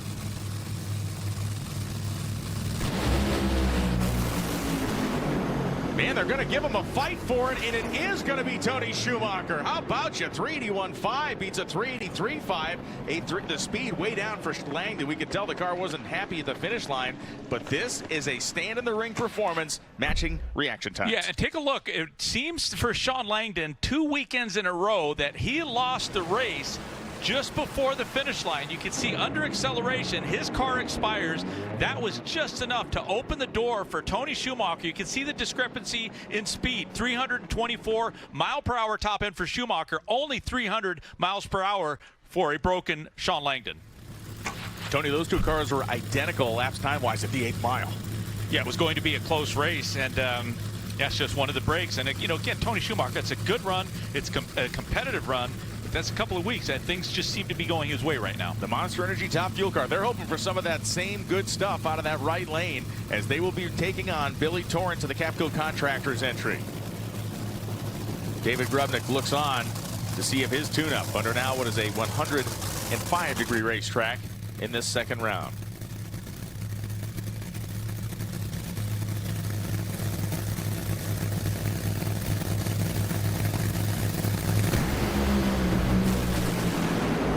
And it's Billy smoking the tires. Brittany goes on 382.0, 320 miles an hour. It's exactly what this team needs. It needs repetition. It needs these round wins. Yeah, and good adjustments for the tuner, for David Grubnick. You know, the sun is wanting to come in and out. It still doesn't have a lot of track temperature. And Billy Torrance, look, they were at a deficit. I think they realized that they had to run harder. They had to step it up. And while the traction in the track has improved, the grip level at 330 feet, you could see that it was not going to hold the power that Billy Torrance's team was throwing at it. Tony Schumacher's with Amanda. Tony Schumacher was looking at his time sled, happy with the results, but said, man, that was a long tree. Why is that hard for a driver? Well, you're just amped up. You know, I mean, running Langdon, come on. He said the same thing, almost left 3 times. I said, me too. The light, you know, it's only a few tenths of a second, but it seems like an hour in there. You know, we're professionals. We study this, we practice it when those long trees are there. But hey, man, Leatherwood Distillery, Michael Waltrip, Rack Financial, we love you guys. This is the coolest thing. And, just what a great swing here. 2 races, but we've taken such a beating first rounds. We love it. Tia, that was a lucky kiss. Summer, your beautiful wife, to allow that woman to give me that lucky kiss, but you know it's working. You know, I'd like to investigate more on that, but we got to move on. We have things to do here. That includes Steve Torrance of the Capco Contractors car lined up next to Doug Coletta. Doug Coletta, of course, different coloration this week. Got a new name on the side of the race car. Of course, Mac Tool is still a big part of the program, but Mark III, employee benefits. Delivery on the top fueler for Coletta this week.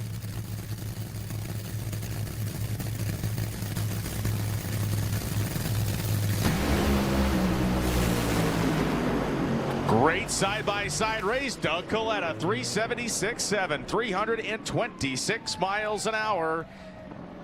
This is a good-looking team. Yeah, it really is, and they made the right adjustments. To this point, the quick time of this session had been a 381. Both these drivers, both these tuners set these cars up more aggressively. Doug Coletta's tuner, of course, Alan Johnson, slowed the car down from the first round. You cannot ignore the track temperature. It's telling you that the track may not take what it held in the first round, that swing of 10 to 15 degrees. While the track is still good, there's still plenty amount of grip. They approached it the right way, and it paid off. Low ET of round 1 for Doug Coletta. Low ET of round 2 for Doug Coletta. And now the final 4 of Top Fuel Eliminator. It will be Brittany Forrest and Doug on one side. The 14 and 15 qualifiers, Tony. That's what kind of weekend we've been having in the number 1 and 12 qualifiers. Milliken and a Schumacher on the other. The parachutes are being packed. The funny cars are heading to the lanes. And when we return, you'll see round 2 action. You're watching the NHRA on FS1. Get 2 or more favorites for just $6.99. Give me that ooey gooey, crispy, crunchy, mouth watering. Give me that choco chippy, dippy, drippy, Papa Wingin'. Pair of pizza with your favorite sides for $6.99 each. Papa John's.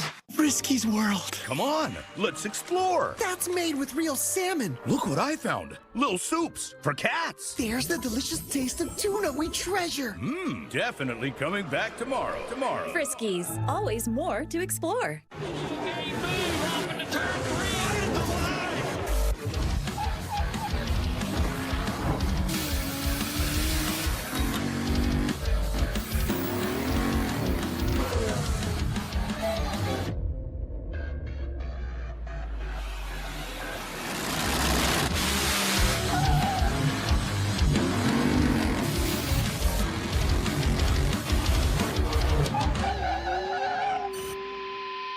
Speed, power, performance, and top-notch results on the turf and on the track. Skag Power Equipment is mowing down the competition.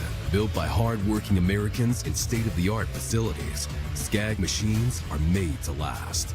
Don't get left behind. Visit your local Skag dealer to discover the Skag difference for yourself. Skag, simply the best.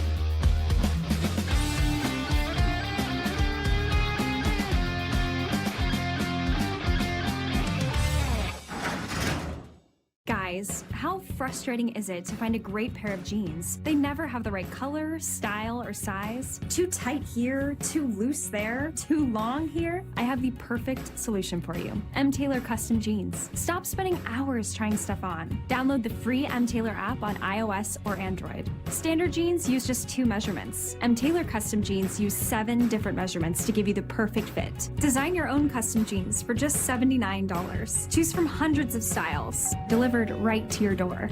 Download the M. Taylor app.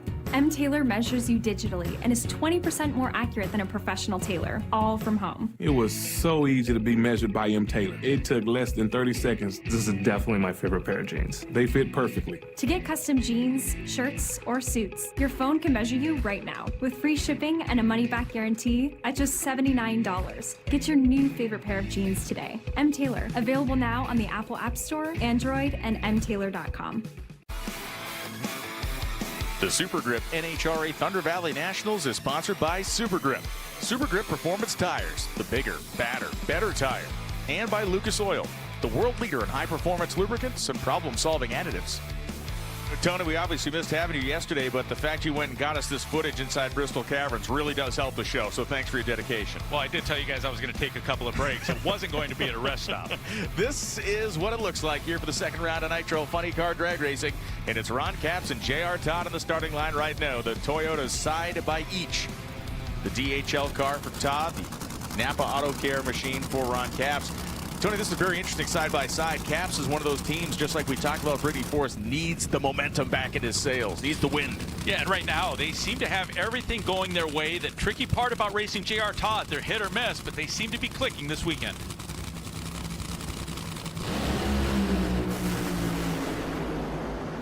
Great side-by-side. It's Todd, 397.7, 319 miles an hour, and a command performance on both ends. 65 light, wins the race by 4 thousandths of a second. The team is looking good. Capps didn't make a bad run, but 4 flats not cutting it. Yeah, and of course, not a good qualifying effort for the DHL machine, but, you know, when they start hitting their marks, you know, they're a tough team, and they went toe-to-toe with Ron Capps. A better reaction time for J.R. Todd. You can see both cars had 8 cylinders.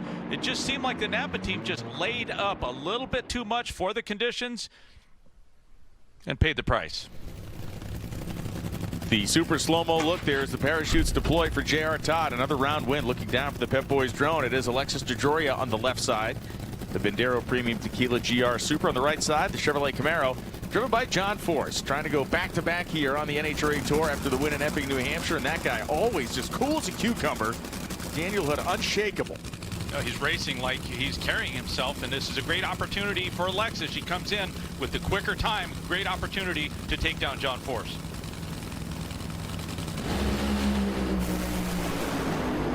And man, there they go, tearing across that fresh asphalt down there. It's John Force, 401 at 316 miles an hour, 078 light. Alexis did a nice job in the starting line, but did not have the traction at the end. Alexis did everything that a driver could, but John Force, he was just partial to having that left lane. He was in the lane of choice, and he was able to keep the car straight. Take a look at these cars. There's the first bump. There's the second bump. It's very subtle, unless we really slow it down, but his car just seemed like it was able to navigate. And there's the big problem for Alexis. You can see the raw fuel coming out. Wasn't able to see that initially, but that right there seemed to open the door for John Force. The first thing that John Force told us this morning, he wanted to stay out of the right lane. Well, John, you don't have lane choice next round. Let's go to the top end. J.R. Todd is with Amanda. J.R. Todd finds himself into yet another semifinal appearance here this season, and great lights for you already today. How dialed in are you? I don't know. I feel like your back's up against the wall when you're coming from the bottom half. But either way, you got to be up on the wheel no matter who you're running. Terry Haddock, first round, those guys will keep you honest going down the track. And Ron Capps is as tough as they get here in Bristol. I mean, it seems like he wins here a lot.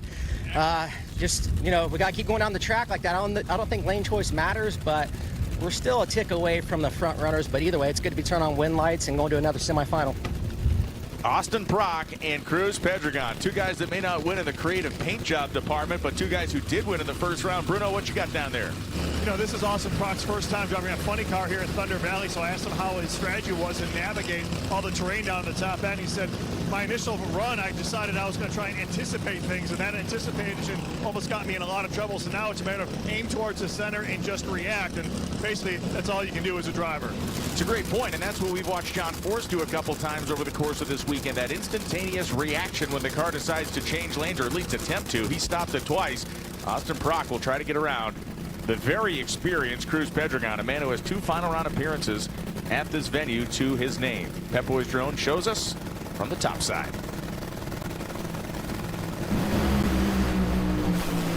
Cruz's car was trying to skate around early, and at the finish line, 397.6, 319 miles an hour. The phenomenon continues. Austin Prock goes to the next round. Respectable run for the Snap-on team. Almost duplicated what they did in the first round, but based on what the cars directly in front of this pair ran, we all knew that there was a 397 out there. J.R. Todd, to that point, was the quickest car. Austin Prock, again, smart racing, great strategy. They didn't lay up too much. The sun continues to increase the track temperature, but a win into the semifinals again. Bob Tasker III and Matt Hagan have taken their assumed positions here. Burnouts completed. They work their way back. Dickie Venables, the crew chief for Matt Hagan. Bruno, what you got on Matt? You know, early in the weekend, I spoke with Alex Conaway, the car chief for Matt Hagan. I was surprised to learn that they made some considerable changes to the tune-up of this car. This is a team that's won a number of races early in the season. He said, though, we're winning races and taking pictures on Sunday. We're not running to the level we think we need to in order to be sustainable throughout the course of the season, hit our ultimate goal, which is another championship in November. So we'd rather take our lumps now, get everything sorted out, and take a step forward moving ahead. Sometimes a tough pill to swallow, but it's the right strategy. Yeah, and I think everyone is looking at Austin Prock's performance. Of course, John Force has a really good car. You want to be able to keep up with them. At some point, you're going to need to. But if you're going up and down the racetrack and winning some of these tough races, then you can't complain about that.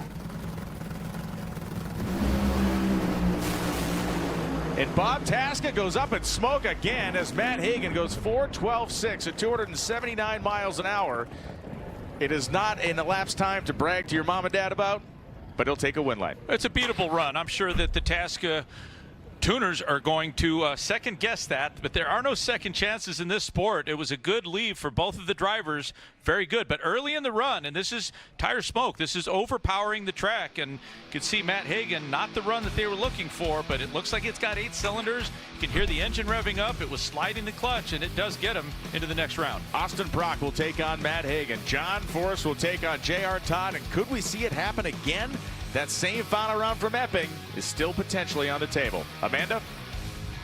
Austin Prock, the first thing you want to know was what was Matt Hagan's run. You also let your team know a little information about that run there. What was that? Yeah, it was a little slow going past the Christmas tree. It was actually shaking the tire a little bit, so there's definitely more left in this Cornwell Tools hot rod. But that was a battle of the tool wars, so I was glad Cornwell Tools got the job done over Snap-on. Best tools in the business. Let's go Chevrolet. When we come back, we'll transition fuels and move into Pro Stock. Troy Coughlin Jr. won the Epping New England Nationals on a pole shot. He was greeted by his team. He was greeted by his competitor, Erica Enders. And both Erica and Troy will try to move on to round number 3.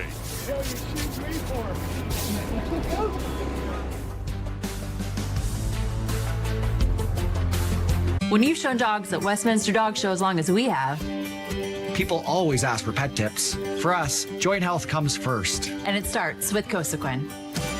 Our dogs are like athletes in the ring. But at home, there are companions just like yours. Our veterinarian recommends giving them Cosequin every day. For the moments that matter, trust Cosequin. Cosequin, the #1 veterinarian recommended retail joint health brand, an official joint health supplement of the Westminster Dog Show. If your business needs a new application, then developers will have to write code. A lot of code. If an application needs to be modernized, then you'll need time, resources, and caffeine. If this sounds daunting, then use Watson X Code Assistant. AI designed to multiply developer productivity so you can generate code quickly. Let's create a more modern foundation for business with Watson X Code Assistant. IBM, let's create. We've come a long way together. From dirt tracks to super speedways and every track in between. Never backing down, pushing boundaries, and giving it everything we've got. Yeah, we've come a long way, but there's still a lot more road to run.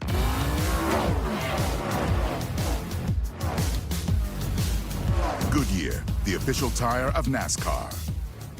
Your calling. Some people find theirs at an early age, others later in life. No matter when you find it, consider yourself lucky, because it becomes your everything. Our calling was to build trucks, and that's why trucks are what we do. We put our everything in every truck, so that when you find your calling, nothing can stop you from answering it. I need gas money, but I don't get paid till next week. What should I do? Download the Earnin app to get paid as you work. Get up to $100 per day. No interest, no credit check. Download Earnin.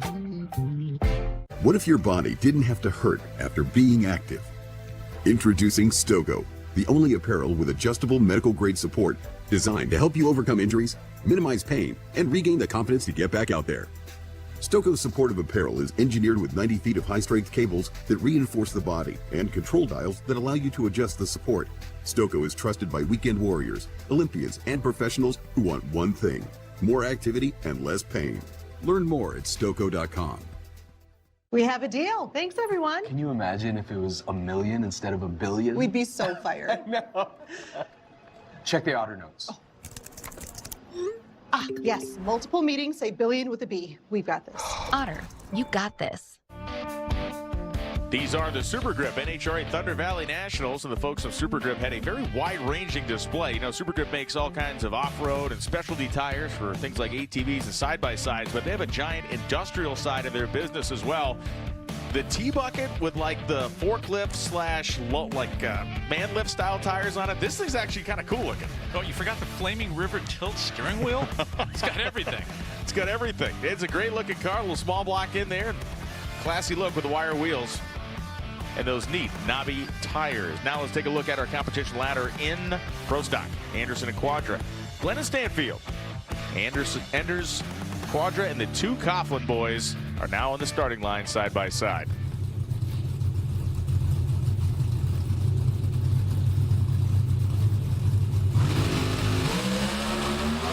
Troy's car began spinning the tire early. That may be just the window of opportunity Jake Coughlin needed, and he takes it to the house. 669 at 205 miles an hour for Jake Coughlin. A 673 at 204 for a tire spinning early, Troy Coughlin Jr. A familiar side-by-side battle here. Aaron Stanfield and Dallas Glenn. They have met in final rounds already this season. Johnson's Horsepower Garage, Melling Performance Parts for Aaron Stanfield, and for Dallas Glenn, Rad Torque Systems, Summit Racing Equipment.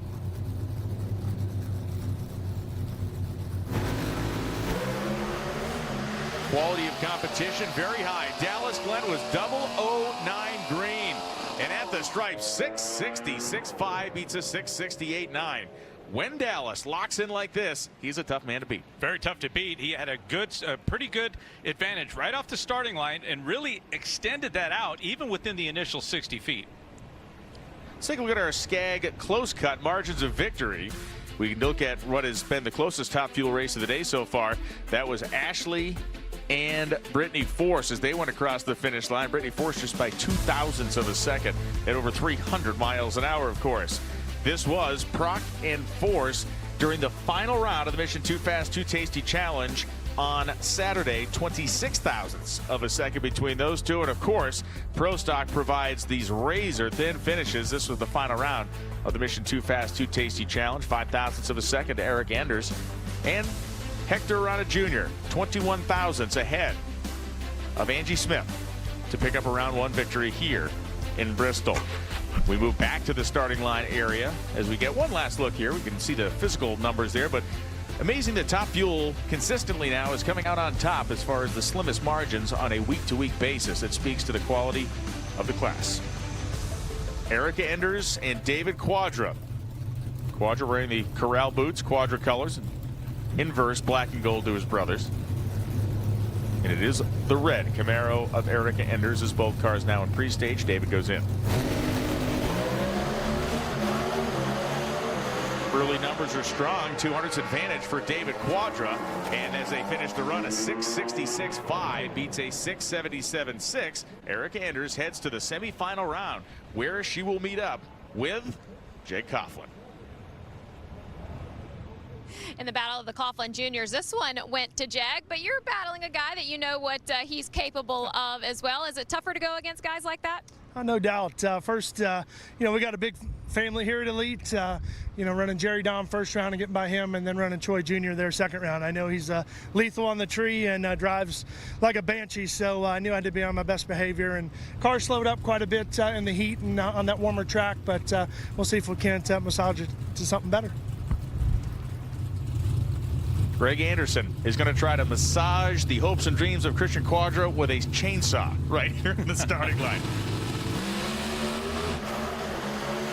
100 separation. Greg again a 980.60 foot time. It is insane how fast this thing is.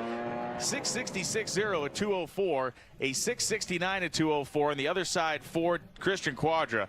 I'm not saying Greg might have soft shoed the end of that run, but the early numbers say he was going quicker than a 66. And that's where the performance, whatever he found, it is early in the run. To this point, quick time of this second round. The HendrickCars.com Chevrolet will meet a teammate in at Dallas Glen. Eric Anders will meet a teammate in the Forum of the Skag Power Equipment Chevrolet. And what that means for us, it will be an Elite KB Titan final round guaranteed. We just got to figure out who's making it. The Dodge pit camera shows the talented team of Matt Hagan completing their service. You can see the crewman underneath there wrenching on the bottom end of the engine. The pistons appear to be coming out of the block. They're turning them around quick today, and the fans are loving every second. Stay with us.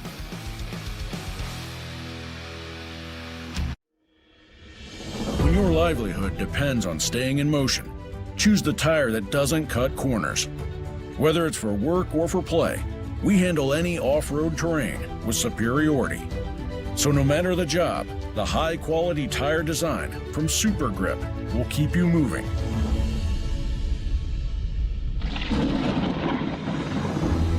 Find us at supergripusa.com.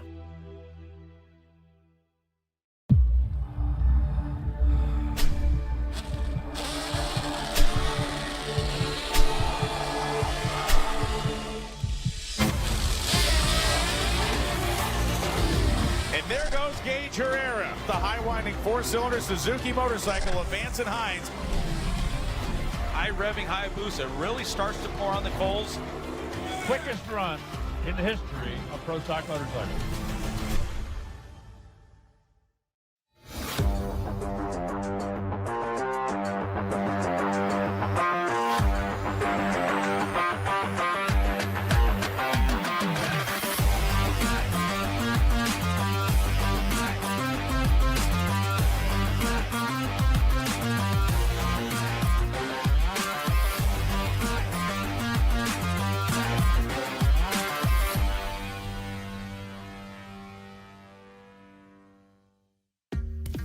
When that Tostitos hint of lime flavor hits, it changes things. It takes your snack game up a notch with a tangy, zesty crunch that's ready to dip.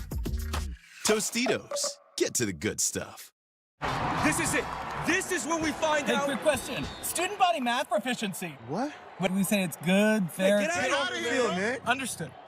Hey, excuse me. We get you real in-depth school info. Ding dong. Homes.com. Remember, if you're headed for a good time, go in good boots.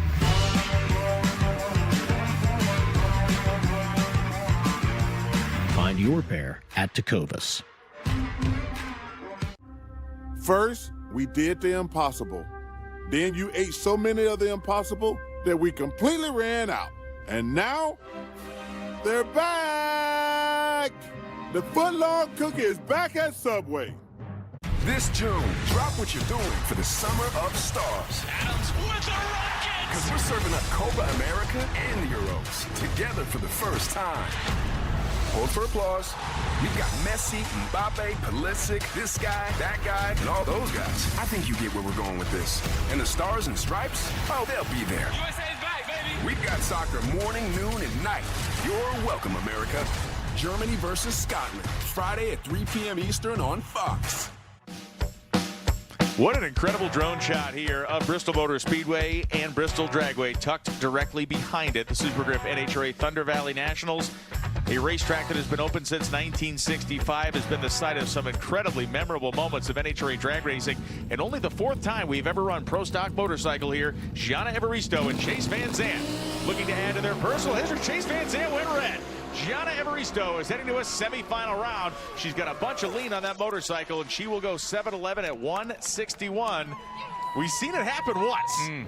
He's going to kick himself in the asphalt for this one. He was quicker on the racetrack, quicker in every increment, and he just threw a race away. 24 thousandths red on the leave as Chase Van Zandt releases the clutch of the Trick Tool Suzuki. 24 thousandths too early. And Gianna Evaristo moves on to the semifinals. Who will she race? Well, it will be either Richard Gadsden or Hector Arana Jr. Matt Smith will have a bye this round, and it will be Gage Herrera and John Hall. So we will find out who Gianna Evaristo is racing right now as Richard Gadsden and Hector Arana Jr. have approached the starting line. The Getrex. Buell on the right side for Richard Gadsden, of course, wearing the Vance and Hines logos. That is Eddie Krawick, his crew chief, on the Suzuki Hayabusa.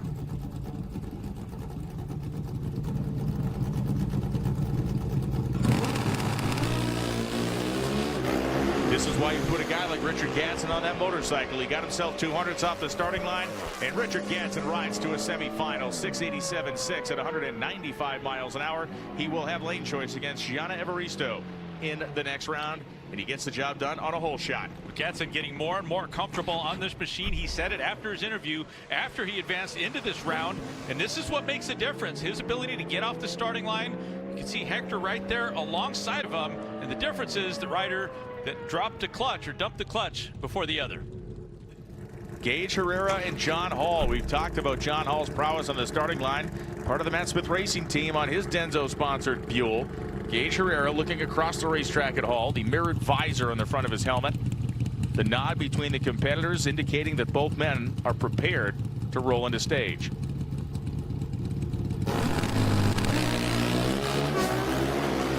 A 20 reaction time for Gage, 39 light for Hall, and Gage Herrera goes off into the Bristol afternoon. 682.9 at 197 miles an hour. Hall a 686.6 at 197. The near 200s advantage for Herrera, impossible to overcome. Matt Smith on the starting line. His father, Ricky Smith, racing pro modified this weekend, looks on. How quick will he go on the bye run? The wheel stand at half track when he hits that bump every time. My goodness, 681.7 at 198 miles an hour. So Tony, America has got what it's wanted. The semifinal round will put Gage Herrera against Matt Smith. Matt Smith will have lane choice by a slim 1/100th and change at the starting line. Smith Herrera one side, Gadsden Evaristo the other, and let's go to the top end. And Gage just said, ooh, this is going to be good. A battle of the Titans there in the semis, and Matt was able to get your number yesterday. How can you change that fortune? You know, just gonna go out there and do the best we can. You know, I got an awesome team, the whole Revzilla, Motul, Vance and Hines team. You know, Andrew's he's working the magic on the computer today, and it's gonna be a tough semifinal against Matt. But I'm excited. You know, it's nothing better than good competition, and never want to win easy, so I'm excited. It is what we have wanted to see for some time, and these two motorcycles appear to be on equal footing. It is the NHRA Congruity HR Pro Modified Series presented by Learn EV Plus. Tony, these are the baddest, fastest door slammers we have. Multiple thousands of horsepower. They run a 10-event series, and they have a championship road to the championship, I should say, program that will fill out the end of their season. We saw last year Mike Castellano win a championship. We'll find out if he can win the first round as we look at our ladder. Great matchups here all across the board. Final qualifying in this category was unbelievable. The entire field was split from 1 to 16 by less than 5/100ths of a second. The type of excitement that you really want to come and see here at the drag strip. Jose Gonzalez, we know what he's capable of, and Kevin Rivenbark's won already this year as well. You look at the performance of Jose Gonzalez. One of the things that he is so good at, he has a good car, it's quick, it's consistent, but he's good off the starting line. The Q80 Racing Team on one side, the Culp Lumber Company on the other, and Jose Gonzalez was swinging that lumber. A 14 reaction time he wins. A 580 beats a 583. The El General team is excited about their results, and they move on handily to round number 2. beating Rivenbark, and really Rivenbark one of the big threats in the points chase this year. In that first round, it's a big win. Dwayne Wolf of West Virginia to line up next to Ken Cartuccio of Connecticut. The Jerry Bickle built Pro Charge Camaro for Cartuccio. And for Dwayne Wolf, beautiful kind of copper on black. Whoa, baby. Wolf all the way up by the wall over there. He had a lift. Cartuccio finishes a strong 580 at 244 miles an hour. 30 reaction time. Cartuccio's kind of a win waiting to happen, Tony. Yeah, beautiful car. You can see that aggressive turn to the outside of the lane. That really took him out of the running, but there is a contemporary, modern-looking Camaro against, if I'm not mistaken, it's got to be a 69. It appears to be a 69, much to the delight of my son, Jack. Mike Castellana rolls up here. Castellana has been working, of course, with Larry Morgan. He works with Frank Manzo to tune this car, and they have it hopped up here to take on the Rife Sensors by Motion Raceworks car of Lyle Barnett. Out of that Scott Tidwell Racing team, 2 drivers within 5,000s, and it goes to defending champ. 578 beats a 580. Yeah, and it's so impressive to see these drivers and how amped up they are. We saw a big discrepancy, a lot of hole shots in pro stock, but you look at these drivers, they're very high level, very competitive off the starting line. Khaled Al-Balushi rolling his screw supercharged Camaro forward. The Bahrain 1 team encompasses basically every available pro mod or power adder, but nitrous and turbos over the span of their fleet. And Billy Bannock out of Mississippi, the S&B Trucking, beautiful Hugger Orange Camaro, 002. Yeah, one of my favorites, the orange with the racing stripes there and the win. And Bannock does it on a hole shot. 585.3 beats a 583.7. Near perfection for Billy Bannock, having a banner season, and he's driving absolutely lights out so far this year as well. So congratulations there, big round win. Ricky Smith, the Parkway Ford sponsorship. That hood scoop is fresh. Why? Because last night he blew the other one right off the top of the engine. Yeah, and if you like Mustangs, you're going to be pulling for Ricky Smith. Chris Thorne, the Pro Charge Camaro. The Bahrain 1 team, Ricky Smith, of course, 959 cubic inches of nitrous engine as he goes down the racetrack. Chris Thorne was outside the field until the last qualifying session. He ripped a 576 and he rips a 575 here. Ricky Smith heaved the chutes out early. He knew the race had been run. Man, one of the most neat cars in the pro modified world. Doug Winters, Blaster sponsored Chevelle. We need more variety in this class, and I'll take more Chevelles. J.R. Gray in the late model Camaro. Look, even the entourage for Doug Winters, great looking car, great looking everything, and it doesn't run that bad. They busted their way into the field late in qualifying. Winters hanging in there with J.R. Gray, but unfortunately you saw him have to pedal the car at mid-course. Gray will move on. 586.8 at 247 miles an hour for the Mike Janis Superchargers Allen Abbey Performance Camaro. Justin Bond had some qualifying histrionics, I should say, was outside the field, went to number 2. The team car here to Ricky Smith. This is Mike Thielen. Both of these guys come out of the Pacific Northwest. Only one of them will stick around for round 2. And with Justin Bond all over the place, Thielen was all over the place, and Mike Thielen will take this victory. Both guys really having to work the wheel. 85 beats a 95. Yeah, Justin Bond, just when you thought he was out of the race, you're going to see him drift towards the wall instantly, and that could likely be excessive wheel slippage. He's off the throttle, does a very nice job feathering the throttle, getting those rear tires to regain traction, making sure the car is positioned right, and was just trying to chase down his opponent. And Jordan Lasing, man who went up to New England Dragway, worked his way to a final round against Mason Wright, but came up short. Dmitry Samarukov, his team lined up behind the vibrantly colored Camaro.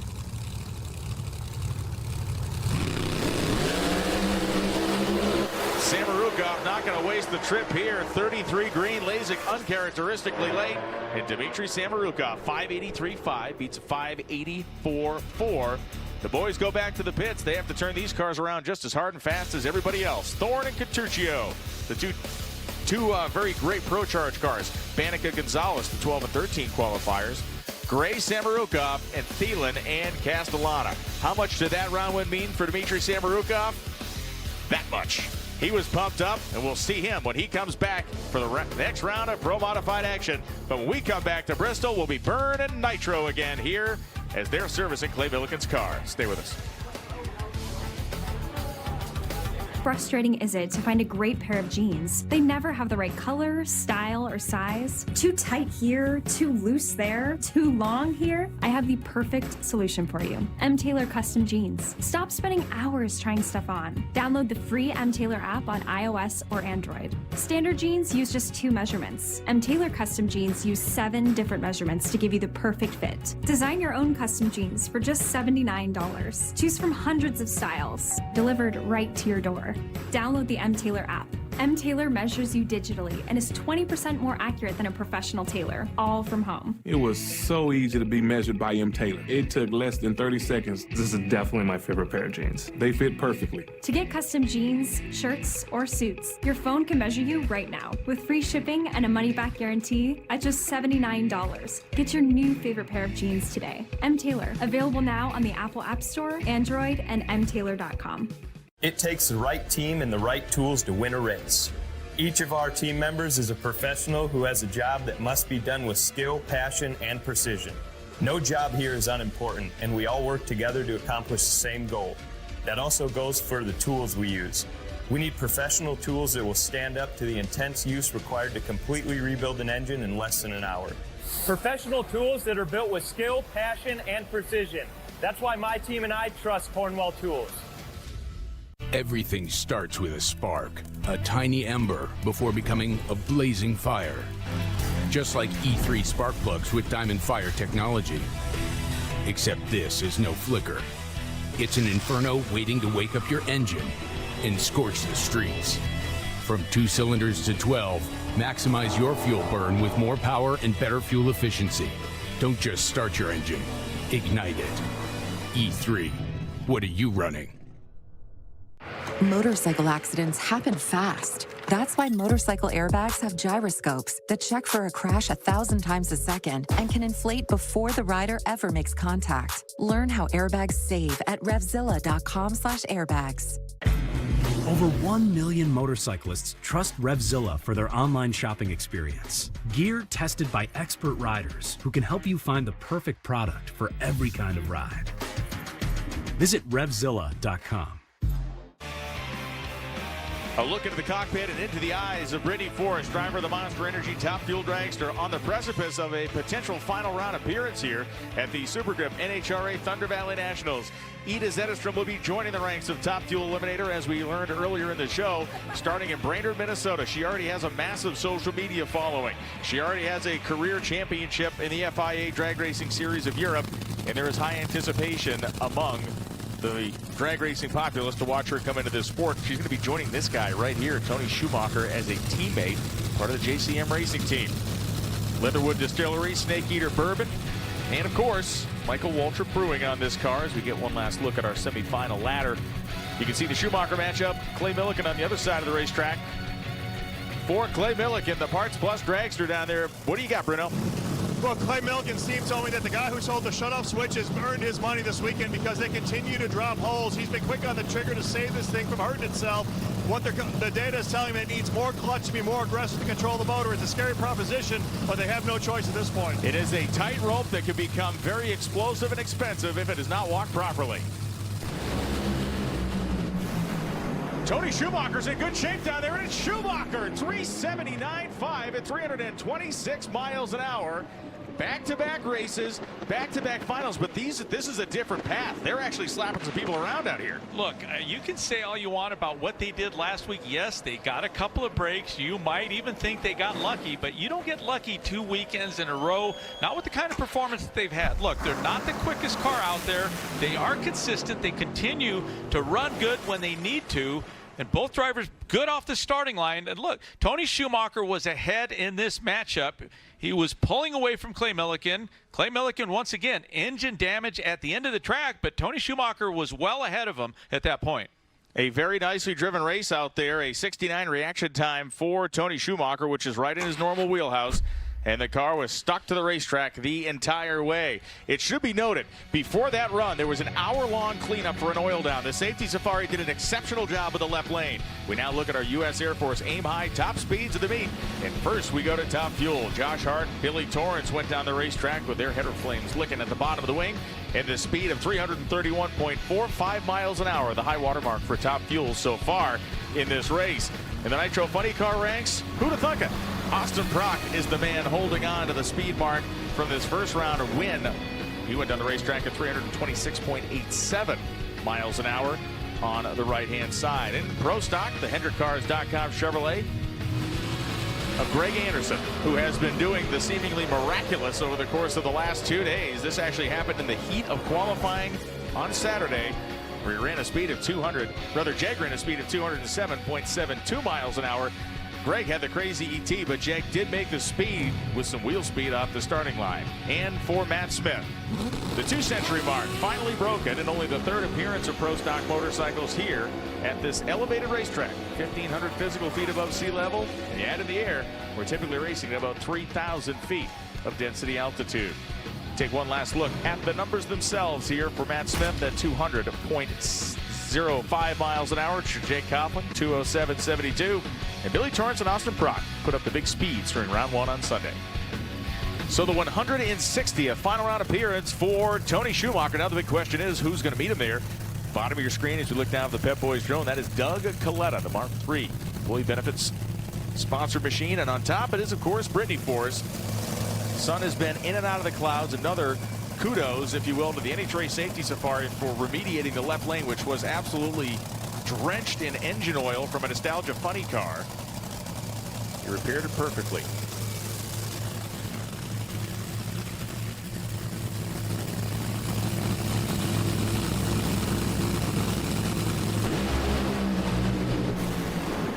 And Doug Coletta is going to another final round. 380 flat, 318 miles an hour.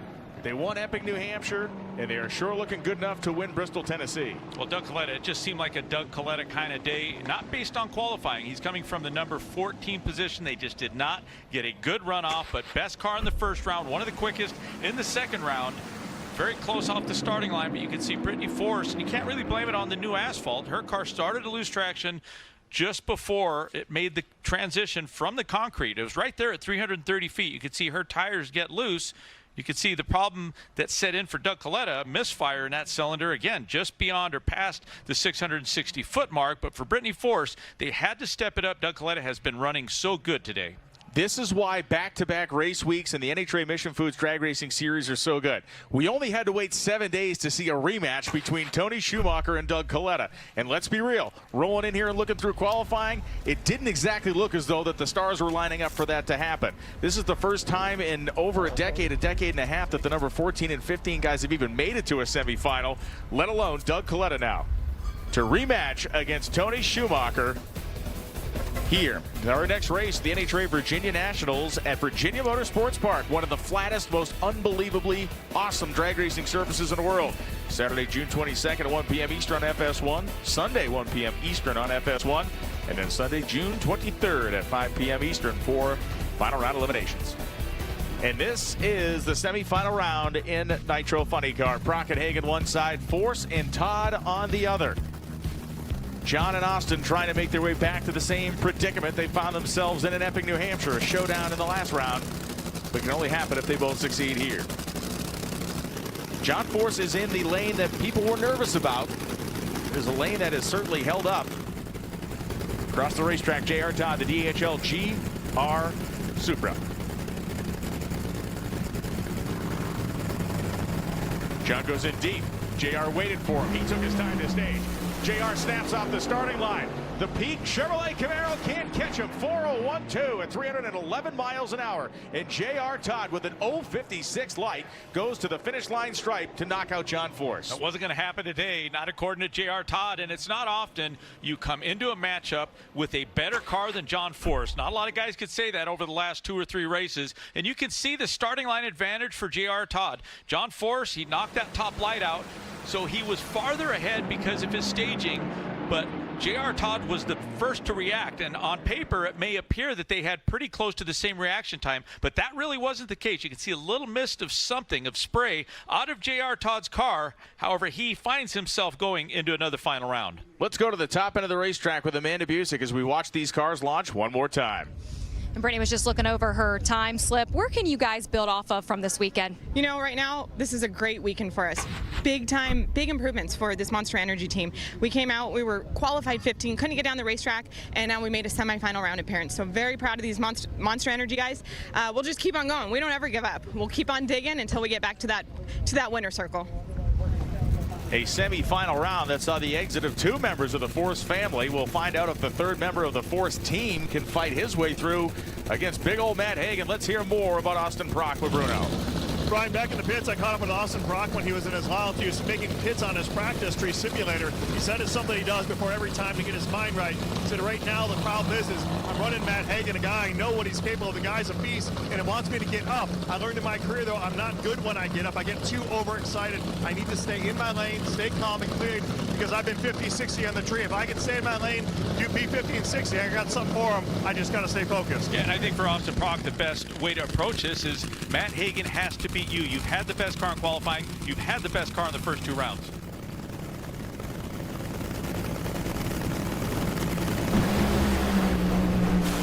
And he appears to have the best car here. He goes 398.2 at 317 miles an hour. He will enter the final round with lane choice as Matt Hagan falls to Austin Prock running 409.6. It is Austin Prock's lucky 13th career final round. Was not going to give Matt Hagan an inch off the starting line. This is one of the things that Austin Prock has really been able to hold together. It's hard. It's very difficult for a driver to maintain race in, race out, week in, week out. A high level of focus and concentration on the starting line. You could see the jump, and for Matt Hagan, it's a misfire with that cylinder, and there it is. It's before 300 feet.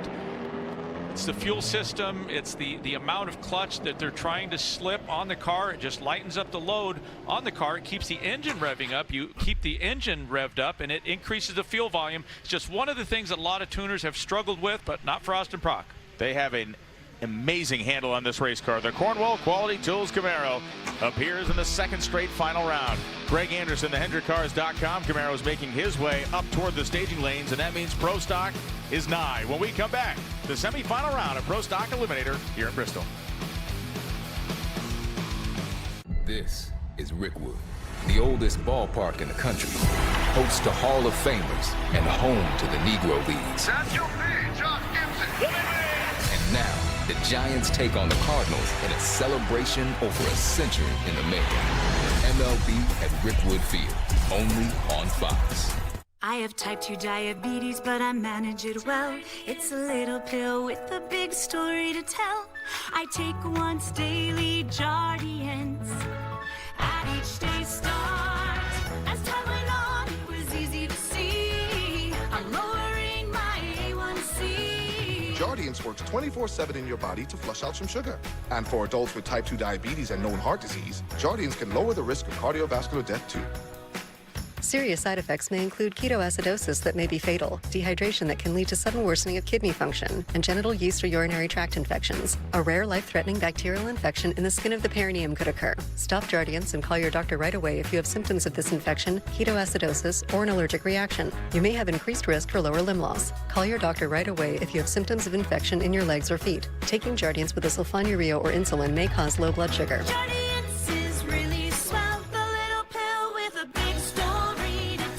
America is ready. And so are we. Democracy 24. Your freedom. Your vote. I need gas money, but I don't get paid till next week. What should I do? Download the Earnin app to get paid as you work. Get up to $100 per day. No interest. No credit check.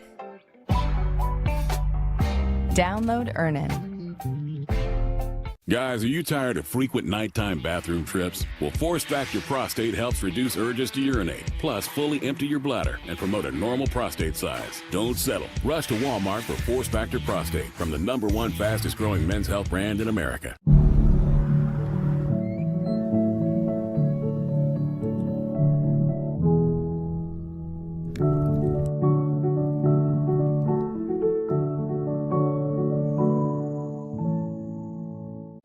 It's lunchtime, and Gary is double booked. Good thing Gary's company uses Otter's AI meeting assistant to take notes and generate a summary. So Gary doesn't miss a meeting and can regain his lunch break. Try now for free. Visit otter.ai or download the app. It is the Pro Stock semifinal round here at the NHRA Thunder Valley Nationals, brought to us by Super Grip. It is Jake Coughlin Jr. It is Erica Enders. You look down for the Pep Boys drone. Johnson's Horsepower Garage one side, Skag Powered Equipment on the other, and a whole lot of bull shirts behind the cars. Erica's car rattles the tires. It is Jag Coughlin going to the final round, 672 at 204 miles an hour. Tony, I'm not kidding. You could hear the tire shake through the window up here in the booth. She might have tore up some of the asphalt on the starting line. Well, Tony, as we watch this run again, we're going to get a look at it, and we can kind of see the back of the car begin to wash out early. Yeah, it's a shame. It was a very good reaction time advantage for Erica, but you can see instantly the car goes into a shake. That means the wheel speed didn't correspond with the engine power. The conditions have changed, the track temperature has increased, but she was really out of it. You can see the initial jump, nice advantage. There's the tire chatter, and she can see right outside the window that her teammate is on his way to the finish line. It is a brutal thing to have happen in one of these cars. You have to end up having to go through the whole thing to make sure there's nothing broken off the chassis. Amanda's with Austin Prock. Austin Prock just looked at Matt Hagan's team and said, man, you guys are tough. You looked right at Matt Hagan and said, I have to get up for you. What does that process involve? Oh, he's an animal, man. He's a four-time champ for a reason. And my dad and Dickie Venables, they're cutthroat, man. When they go up there guns blazing, you know, throwing big punches when they race each other. And you always got to get up for that. So I'm proud of my Cornwall Tool boys. That was a stout run. We chopped the tree down. We did a little bit of everything right there. So I'm excited for this final round. We got to do it one more time, though. It ain't over. It will be over for one of these two drivers, though, Dallas Glenn and Greg Anderson. We know that Jag is going to the final here. Will it be another classic between Anderson and Coughlin, the battle that has raged for oh so many years in this class? Or will Dallas Glenn, who was 009 on the tree just a short while ago today, bring the fight to his boss? Oh, Glenn's car moved to the center of the racetrack. He fishtails. He has to lift. And for Greg Anderson, it is another win line in another final round appearance. 665.8 at 205 miles an hour for Greg Anderson puts him into the final round with a sizable hunk of lane choice. Look, Dallas Glenn had his problems, but to Greg Anderson's credit, you know, the track temperature has increased about 8 degrees from the second round, from the previous round. He continues to get quicker. He's tuning this car a lot like he did in qualifying. He continues to get better. Dallas Glenn had his hands full, did a nice job getting the car to recover, but could never catch his teammate. And now let's take a ride with Dallas Glenn. Watch how much wheel he has to put in this car. That is a lot of steering. You can see the car become unsettled, the wall kind of drifting in and out. Dallas threw the towel, and it was a professional thing. Tough thing to do, though. Now we get a look at our Lucas Oil ladder for the Pro Stock motorcycle category as Richard Gadsden and Gianna Evaristo come to the starting line. It is Vance and Hines versus Matt Smith Racing in both of these pairs. Remember, Gianna Evaristo races with Matt Smith's team. The Denso sponsorship as she settles on the Scrappers Racing bike. Eddie Krawick is looking behind Richard Gadsden. Gadsden looking to make his first career NHRA Pro Stock motorcycle final round.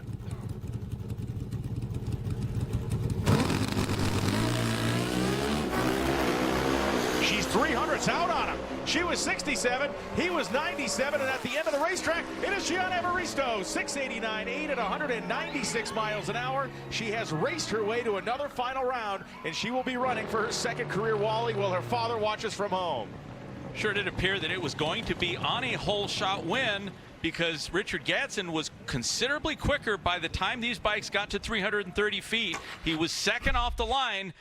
It looked like his bike started to falter, only 194 miles an hour for Richard Gadsden. But for Gianna Evarista, she was able to maintain the lead once she was able to drive her right around Richard Gadsden. She made a nice clean run. She's been having to put a little English into the motorcycle on the left-hand side of the track, but she cruised down the right lane more than a motorcycle length. Her first final since she won Pomona, the World Finals in 2019. Let's talk to Greg Anderson, who's with Amanda. Yeah, we can see her excitement up here, Brian. And Greg, we knew in the semis that it was going to be a KB Elite final. How does the rivalry raise the competition? It's huge. This class is just awesome right now. Just It's brutal. It's absolutely brutal, and it's a different hero every week. It's incredible. You know, I went from a 0 last week to close to a hero so far this week. If I can do it one more time, I can be a hero. So love this place. Love racing here. Obviously, Jag does too, and we got a lot of history together, but it's up to me and Summit this time. Those links have gone back so long in this category and in this sport, but this is what you pay the money to see, folks. It is Matt Smith, the man who not only wears the red leathers, who has seen a red mist over the course of this season in his pursuit of this guy, Gage Herrera, the Vance & Hines, Revzilla, Suzuki Hayabusa. 8 national event victories in a row.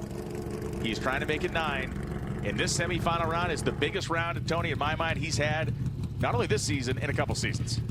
And Gage Herrera has actually gained quite a bit of ground on Matt Smith. Matt Smith still comes into this matchup a little over 100th of a second, but this is where Gage Herrera really shines. You can see both riders just acknowledging one another, getting ready to pre-stage and then stage these machines. But this is where we will see what kind of talent and what kind of mettle Gage Herrera has on the starting line. A bit of a breathless moment here. If you follow this pro stock motorcycle category, it's as good as it gets. 24-43. Herrera has 200s, but does Matt have the quicker motorcycle? 682.5 beats a 682.4. It is a whole shot victory for Gage Herrera, and my goodness, you just can't script this stuff. No, and that is what Gage, that is a talent that Gage Herrera, you can criticize him for us talking about him too much. He's winning races. You win 8 consecutive races. We're going to talk about you, but this is the talent that he has. The machine, without question, is good, but this is the talent that Gage Herrera has. He gets off the starting line. Look, and this is a high-pressure situation. And Matt Smith, his bike, it just has a performance advantage at elevation. And Gage Herrera needed only close that gap and allow the rider to do the rest. There were the Cheeto-eating couch riders at home over the winter saying he's not that good, he doesn't have to leave, he's got a fast bike. He just wanted a whole shot. Gianna's with Amanda. Yeah, Brian and Gianna just told me that she doesn't worry about who's in the next lane when she's racing, and we know that will be Gage Herrera now. So how will you race yourself in this final? Honestly, when it comes down to it, I just got to be better than I was right now. And you know, like I said in the semis, I could not cut a bad light, and you know, this one wasn't even good enough, so I really have to step up my game. You know, I've raced Gage before, and I love racing him. You know, it's exciting, and you know, I'm so happy for my team. It's been a minute since we've seen some performance on my end, so I'm very excited for Scrappers Racing, Denzo, everyone, my family watching right now, Mike and Monica, my parents, my husband, of course. Thank you guys for everything, and thank you my team, of course, for everything that you guys do. It's awesome. I'm going to the finals. She is hyped up as well. She should be. She's ridden very well today. Let's take a dive down into the pit area. Tony Schumacher's pit area. Fresh set of slugs going in that block. And that's good news for them. It looks like the short block's going to stand. They're just servicing it, putting a new rack that has been measured, new rings, sliding them right into those cylinder sleeves. Over in Austin Proc's pit, these guys, like a shark, they smell the blood in the water. They came up just short to John Force last week, and we all suspect that they have different plans for the final round. When we come back, we'll stay in the pits and bring you the stories. From real quality that starts in our factory to real performance in your backyard, Steel tools are as tough and dependable as the people who use them. This Father's Day, give him the gift that's built for Dad.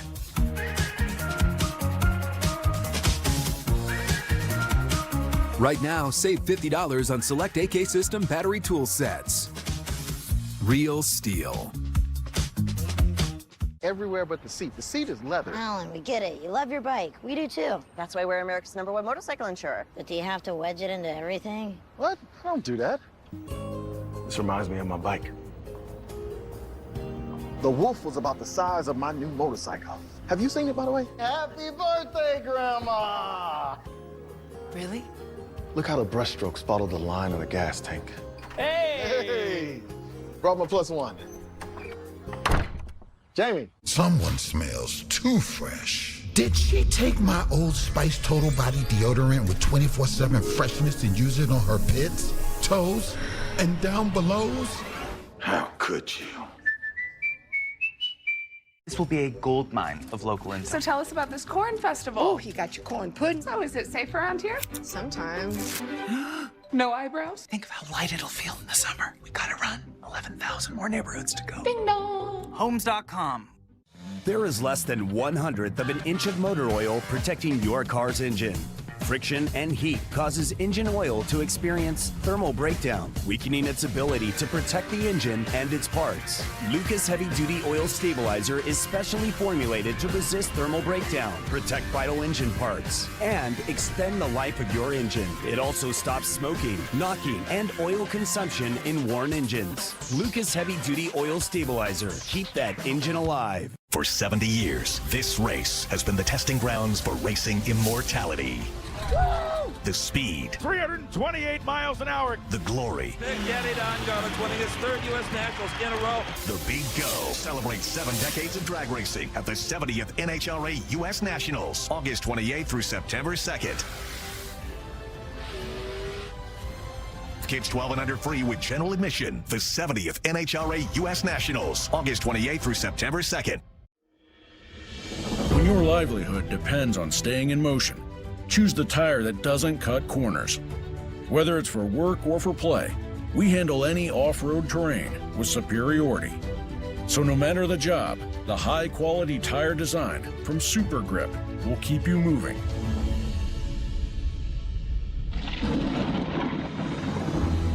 Find us at supergripusa.com. We are back in the pit area of Doug Coletta's team, the Mark III Employee Benefits car. On the left-hand side, that is Mitch Coletta. He just graduated college this year. He's starting to work in the family business, and that includes wrenching on a top fuel car. And now we continue on with the NHRA Congruity HR Pro Modified Series presented by Lurin EV Plus. The semifinals, Thorne and Gonzalez, 2 former series champions. On the other side, J.R. Gray, and the only nitrous car in the field, Mike Thielen, who has climbed out of the 14th qualifying spot to compete. These are the 2 former champions. Jose Gonzalez from the Dominican Republic rolling forward, and Chris Thorne from Florida driving the Bahrain 1 entry. Both are pro-charged, centrifugally supercharged. Steve Petty tuning Gonzalez's car, Jamie Miller tuning that of Chris Thorne. What a display we've seen of the Pro Mod competition this weekend. It almost looked like Jose Gonzalez was going to be at a disadvantage. He was quicker off the line, not by much, but his car pushed to the inside. And you can see the winner for Chris Thorne just edging him out at the finish line. 7 inches at 250 miles an hour. It's incomprehensible. Mike Thielen, a Pat Musey 959 cubic inch nuclear reactor in the front of that thing, enhanced with nitrous oxide, and J.R. Gray has the Root supercharged Chevrolet Camaro on the left-hand side of your screen, and the Alan Abbey Performance colors are on the door. For Mike Thielen, just too quick. Yeah, just pulled the trigger a little too soon, but still nothing short of impressive for all of these drivers to compete at such a high level and to be so quick off the starting line. The matchup on this Rock'em Sock'em Sunday, that is J.R. Gray's wife. You can see Mikey Janis and the crew celebrating. They are ecstatic to get back to another final. It will be Chris Thorne, and it will be J.R. Gray in the final round. 2 guys that love to have a little side action going on. We'll find out what they can figure out. The Ram road to the final. Don't adjust your sets. It's Doug Coletta again. 7 days later, he went to Epping final, and now he started his road against Antron Brown. Every round, every time Doug Coletta came up, he raced, competed against a multi-time champion. Doug Coletta didn't really get what they wanted in qualifying, started in that number 14 position, but you can see here in the second round, another tough matchup against a 4-time champion. He runs around the outside of Steve Torrance, 376.7 at 326 miles an hour. Razor margins again. Torrance was right there at 377.5. Bobby the Gun and Richard Hogan just kind of shaking their head and shrugging their shoulders. What's a guy supposed to do to earn a round win at this place, they say. And now you go to the semifinals, a multi-time champion again in Brittany Force. Yeah, Doug Coletta really at this stage had established himself. You can see Ralph Buell coming out of the exhaust at about the 8th mile, but had already made 2 impressive runs in the first round, in the second round, and forced their opponent to push and push too hard. Bruno Massel is with Alan Johnson, the crew chief for Doug Coletta. Top Fuel World Champion Doug Coletta is just 1 win light away from going back-to-back for Top Fuel victories, thanks in large part to the man to my left. That is his crew chief, Alan Johnson. Alan, it's pretty incredible the turnaround this team had in a day from the 14th qualifying spot, not really getting a good run, to going low for the weekend in round 1. How do you make all that happen? You know, it just boils down to experience, really. You know, the things that are happening to us in qualifying are things we just haven't seen before. You know, it had some ignition issues that affected, you know, cylinder dropping, and so eventually we just changed everything. I don't know exactly what the problem was, but by changing everything, we eliminated it. And then it was just going back to, what we've been doing lately and running on tracks that are, have about the same kind of grip and trying to make the same run. And now it is time for our Ram Road to the Final, powered by Ram Trucks, as we look at Austin Prock's day at the races. He began with John Smith in the first round. You can see the funny car trying to move around early. He wrestled it and held it in the groove to run 392.4, 326 miles an hour, which, by the way, low ET for the race at the time. We go to round 2 action. He looks across the racetrack and sees a multi-time champion in Cruz Pendergast. See the raw fuel come out of the snap-on car for about a half second. Car bobbled earlier, got back in the race, but at that point it was Austin Prock doing what he's been doing all weekend. And as we watch this car go through race days, every time they advance around, they get better. This time it was Matt Hagan, a 4-time champion. Yeah, and really the road to this final round for Austin Prock started in qualifying. No low contendere here. It's just hard to keep up with that kind of performance, even when the track temperature started to increase. The man who will be standing in the ring with Austin Prock is J.R. Todd, and he is ready to fight. Amanda's with him. Good news, I can see the NHRA official just off camera calling these funny cars to the lanes, and it's going to be a matchup between you, who has 149 starts in funny car, and Austin Prock with 8. Wow, will experience trump in this final? I don't know. He's driving like he's got a lot of experience. He's doing a good job this year. His dad is the best in the business out here. They've had the car to beat all season long. You got to have faith in your guys as well. And we didn't get to the final by a mistake. I mean, you got to work hard at it from first round all the way to the semis against, Prock's team owner, John Forrest, who's the best to ever do it. So we're happy to be here, but the job's not over yet. Got to leave here with the trophy, because those guys, they've been going to the later rounds every race, and so have we, but we've been losing ground to them. So the only way to gain ground is to stop them. Tony Schumacher's team is buttoning up his Top Fuel dragster. They are getting ready to roll to the staging lanes. Ida Zetterstrom, his teammate, packed the parachutes on the car. It was all hands on deck for a very, very tight turnaround. It is going to be a throwdown, and we'll find out exactly who wins when we come back. The final rounds from Bristol. Get ready to race down the track with Mission Foods. It's a green light for the NHRA Mission Foods Drag Racing Series, packed with fast action and tasty products. Fully loaded tacos, fast wraps, piled high nachos. Whatever you crave, Mission will help you be race ready with easy-to-make recipes that will take your race day to the finish line. Keep your racing delicious and enjoy all the mouth-watering action. Brought to you by Mission Foods. Too fast, too tasty. The itch and rash of moderate to severe eczema disrupts my skin night and day. Despite treatment, it's still not under control. But now I have Rinvoq. Rinvoq is a once-daily pill that reduces the itch and helps clear the rash of eczema fast. Some Rinvoq patients felt significant itch relief as early as 2 days. Some achieved dramatic skin clearance as early as 2 weeks. And many taking Rinvoq saw clear or almost clear skin. Rinvoq can lower your ability to fight infections, including TB. Serious infections and blood clots, some fatal. Cancers, including lymphoma and skin. Heart attack, stroke, and GI tears occurred. People 50 and older with a heart disease risk factor have an increased risk of death. Serious allergic reactions can occur. Tell your doctor if you are or may become pregnant. Help heal your painful skin. Disrupt the itch and rash of eczema. Talk to your doctor about Rinvoq. Learn how AbbVie can help you save.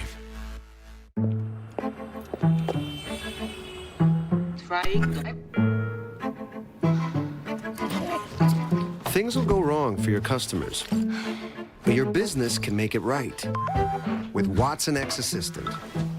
AI that can help resolve problems by understanding your customer requests with 90% accuracy. Let's create customer service in service of customers with Watson X Assistant. IBM, let's create. At Dots, an ordinary pretzel just isn't enough, so they add savory seasoning and tempting buttery flavor into every delicious twist. Now that's enough to make you build an all-pretzel pantry with a biometric security system. Dots, sensationally seasoned pretzels. This Skinny Pop is so delicious. And only 3 simple ingredients. I never have to stop. Thomas, hold my calls and my texts. Got it. And my emails. Don't leave. Skinny Pop, endlessly delicious.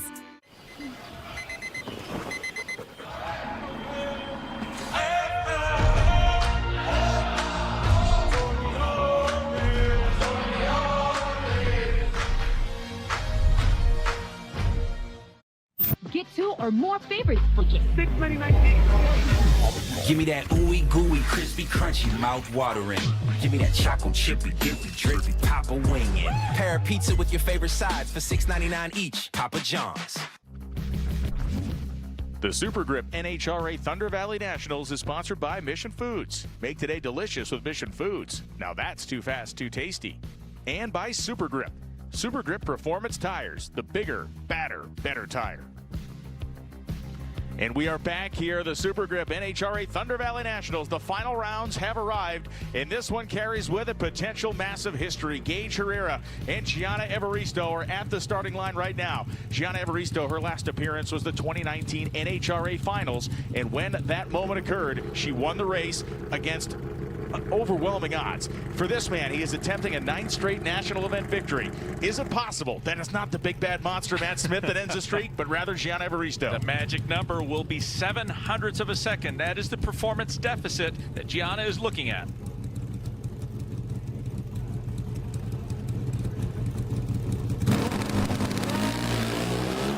He leaves with a 1/10 of a second advantage. They go past the 8th mile, and it happens again. 681.8. His marauding of this class, it is inexorable. It is ceaseless. 681 beats a 686. We're looking at a big bass that got away. He got off the hook. I'm still ringing from the Matt Smith, the whole shot that Gage Herrera put on him to get to this final round, and he was flawless. Gianna, she earned her spot in the final round. She was a little tight on the starting line, tensed up a little bit.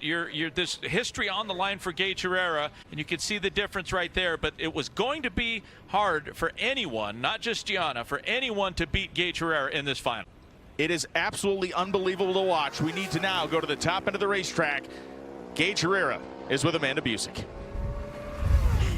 And Brian, there is that historic Wally, and you just said off camera, I'm so glad I have this monkey off my back, but you also break the record that was set by Dave Schultz, now having 9 straight wins in this class. How apropos is it that it is right here at the track that bit you last year? It's amazing, to get 9 straight wins and, pass up Dave Schultz. I mean, I never would have dreamed that. Yeah, getting it here at Bristol, the track last year wasn't nice to me, and it wasn't being nice to me this weekend either. We didn't qualify too good, and but at the end of the day, I had a very consistent, fast motorcycle, and man, this whole weekend has just been tough. Between racing Matt and the semis, that was an awesome race. That's probably the highlight of the weekend for me there. But getting this win and taking it back, the whole Vance Hines camp, and this Revsville Motul Gen 3 Suzuki Hayabusa is in the winner's circle again. Woo! Absolutely unbelievable to watch, and yet we have to believe it because we see it every week. Now we go to the final round of Pro Stock. Greg Anderson, HendrickCars.com, Chevrolet with Summit Racing Equipment, the Skag Power Equipment, Chevrolet of Jake Coughlin Jr. A bit of a tiebreaker here of sorts, Tony. Both of these guys have 2 victories at this racetrack. Greg Anderson's first of his insane career that now has 105, maybe 106 came here. Right now you want to be Greg Anderson with his advantage. No, you don't. You want to be Jake Coughlin with his traction. Jake Coughlin is going to grab his 3rd career victory at Bristol Dragway at 6.707, 204.94 miles an hour with a toe 23 like Greg was 001 on the tree, and then the tire shake came. For Jake Coughlin, this is final round 117 and win number 67. No sooner did I say that did Greg Anderson tear up some asphalt, and that was really unexpected. Again, a 001 reaction time. He was geared up for this big moment, but look at the track. Look at the pattern that rear tire leaves. It's instant tire shake. It could have been not enough wheel speed. There could have been all sorts of things, some issue with the clutch, but he was out of the race early on. We watch again in slow motion, and Greg has already shut his car off by this point, and Jag is on a greased set of rails, goes 6.707 at just shy of 205 miles an hour. Win number 67, and Jake Coughlin Jr., when he was coming back for the full season, we knew he'd be good. Maybe not this good. Let's go down to Amanda and Jag. And there's the Wally in the hands of Jeg Coughlin Jr. He took one look at the time slip and said, I wasn't expecting that. I said, what point you said that 001 from Greg. And yeah, a little rascal. You think of the hunt for a championship. It is a marathon, not a sprint. You now own 2 of these this season. Why are you an early favorite in this class? Well, it's I got a hell of a team behind me with the Elite Motorsports, and that obviously feels extremely good. Obviously, we've been just trying to find our consistency and our strength on Sundays. And obviously we won a couple of races as a team, and certainly felt like we left a few out there too. But feels great, Thunder Valley here, be on top of the mountain again.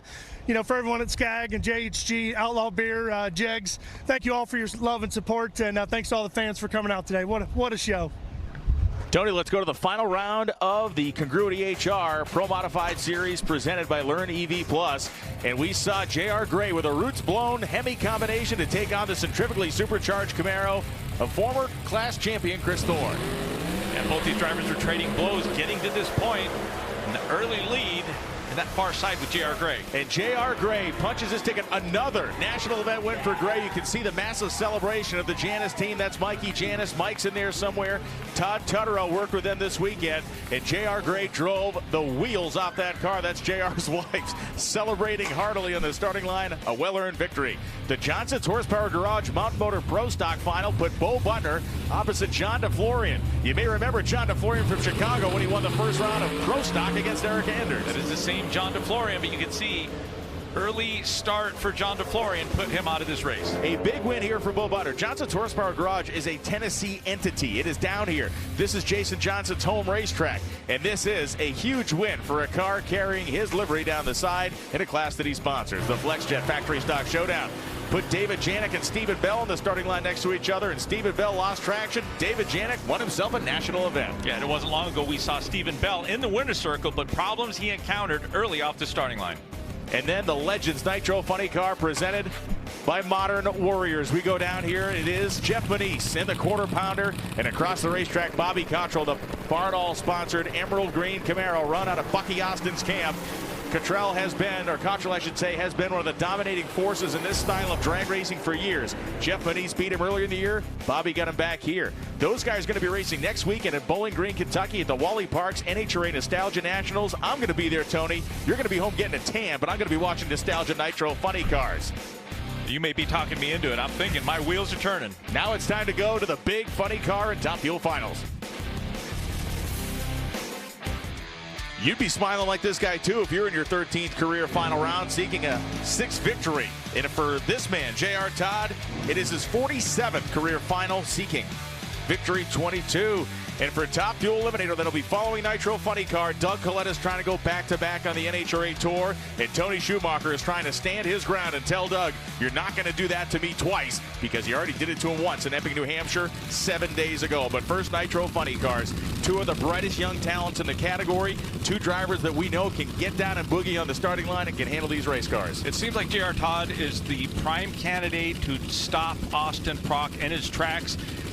Forget about the first round. It was cool. The track was, at 10 o'clock start. Right now, if they can go back to the 397, they were able to match the performance of Austin Prock in that second round. Down to Bruno. Tony, it's funny you say that, because I talked to Todd Smith moments ago, and he told me that's exactly what they're planning to do, is to go ahead and throw down that 397 tune-up one in the car for the second round. But he said we're not leaving that alone. We're tweaking that because we need to find more performance. We're capable. We know what that other car is capable of, and we do not want to get outrun. And therein lies the problem. You cannot get outrun, and you cannot smoke the tires. Here we go.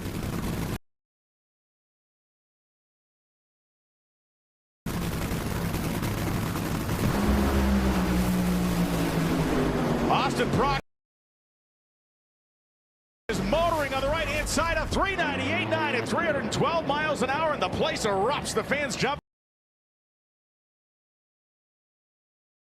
to their feet to celebrate Prock's victory, as does the crew. They didn't do it to him twice. He won this week. He had to give one back last week. A high level at the starting line for both of these drivers did not disappoint. There was a little bit of a flutter. Keep an eye on the yellow DHL machine. It may not have mattered. You can see just the rate of acceleration better on the left side of your screen, and that's one of the things that this car has been able to do. When it's cool, it seems that they open up the gap, but when it's warm, they're still the quickest car out here. 27 thousandths of a second, and if I get to see more of that this year, I want to see all of it. A great replay here, a great side-by-side finish to the Nitro Funny Car category. Let's go to Amanda Busick, who is with an over-the-moon Austin Prock. And as the Wally gets presented to Austin Prock, and the statement that you are making on this class, you've been the #1 qualifier 6 out of 8 races. This is your second Wally. How are you making this transition so natural? Oh, I've been practicing for this my whole life. Great job, boys. Oh, man, it's so amazing. Life could not get better right now. Thank you, Cornwall Tools, Chevrolet, Hendrick Cars, Monster, everyone for this opportunity. I'm living my dream, and it sure is winning these things. Wow! Let's go!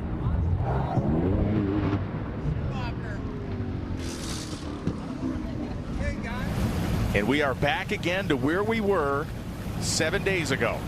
Two of the greatest Top Fuel racers of all time in a final.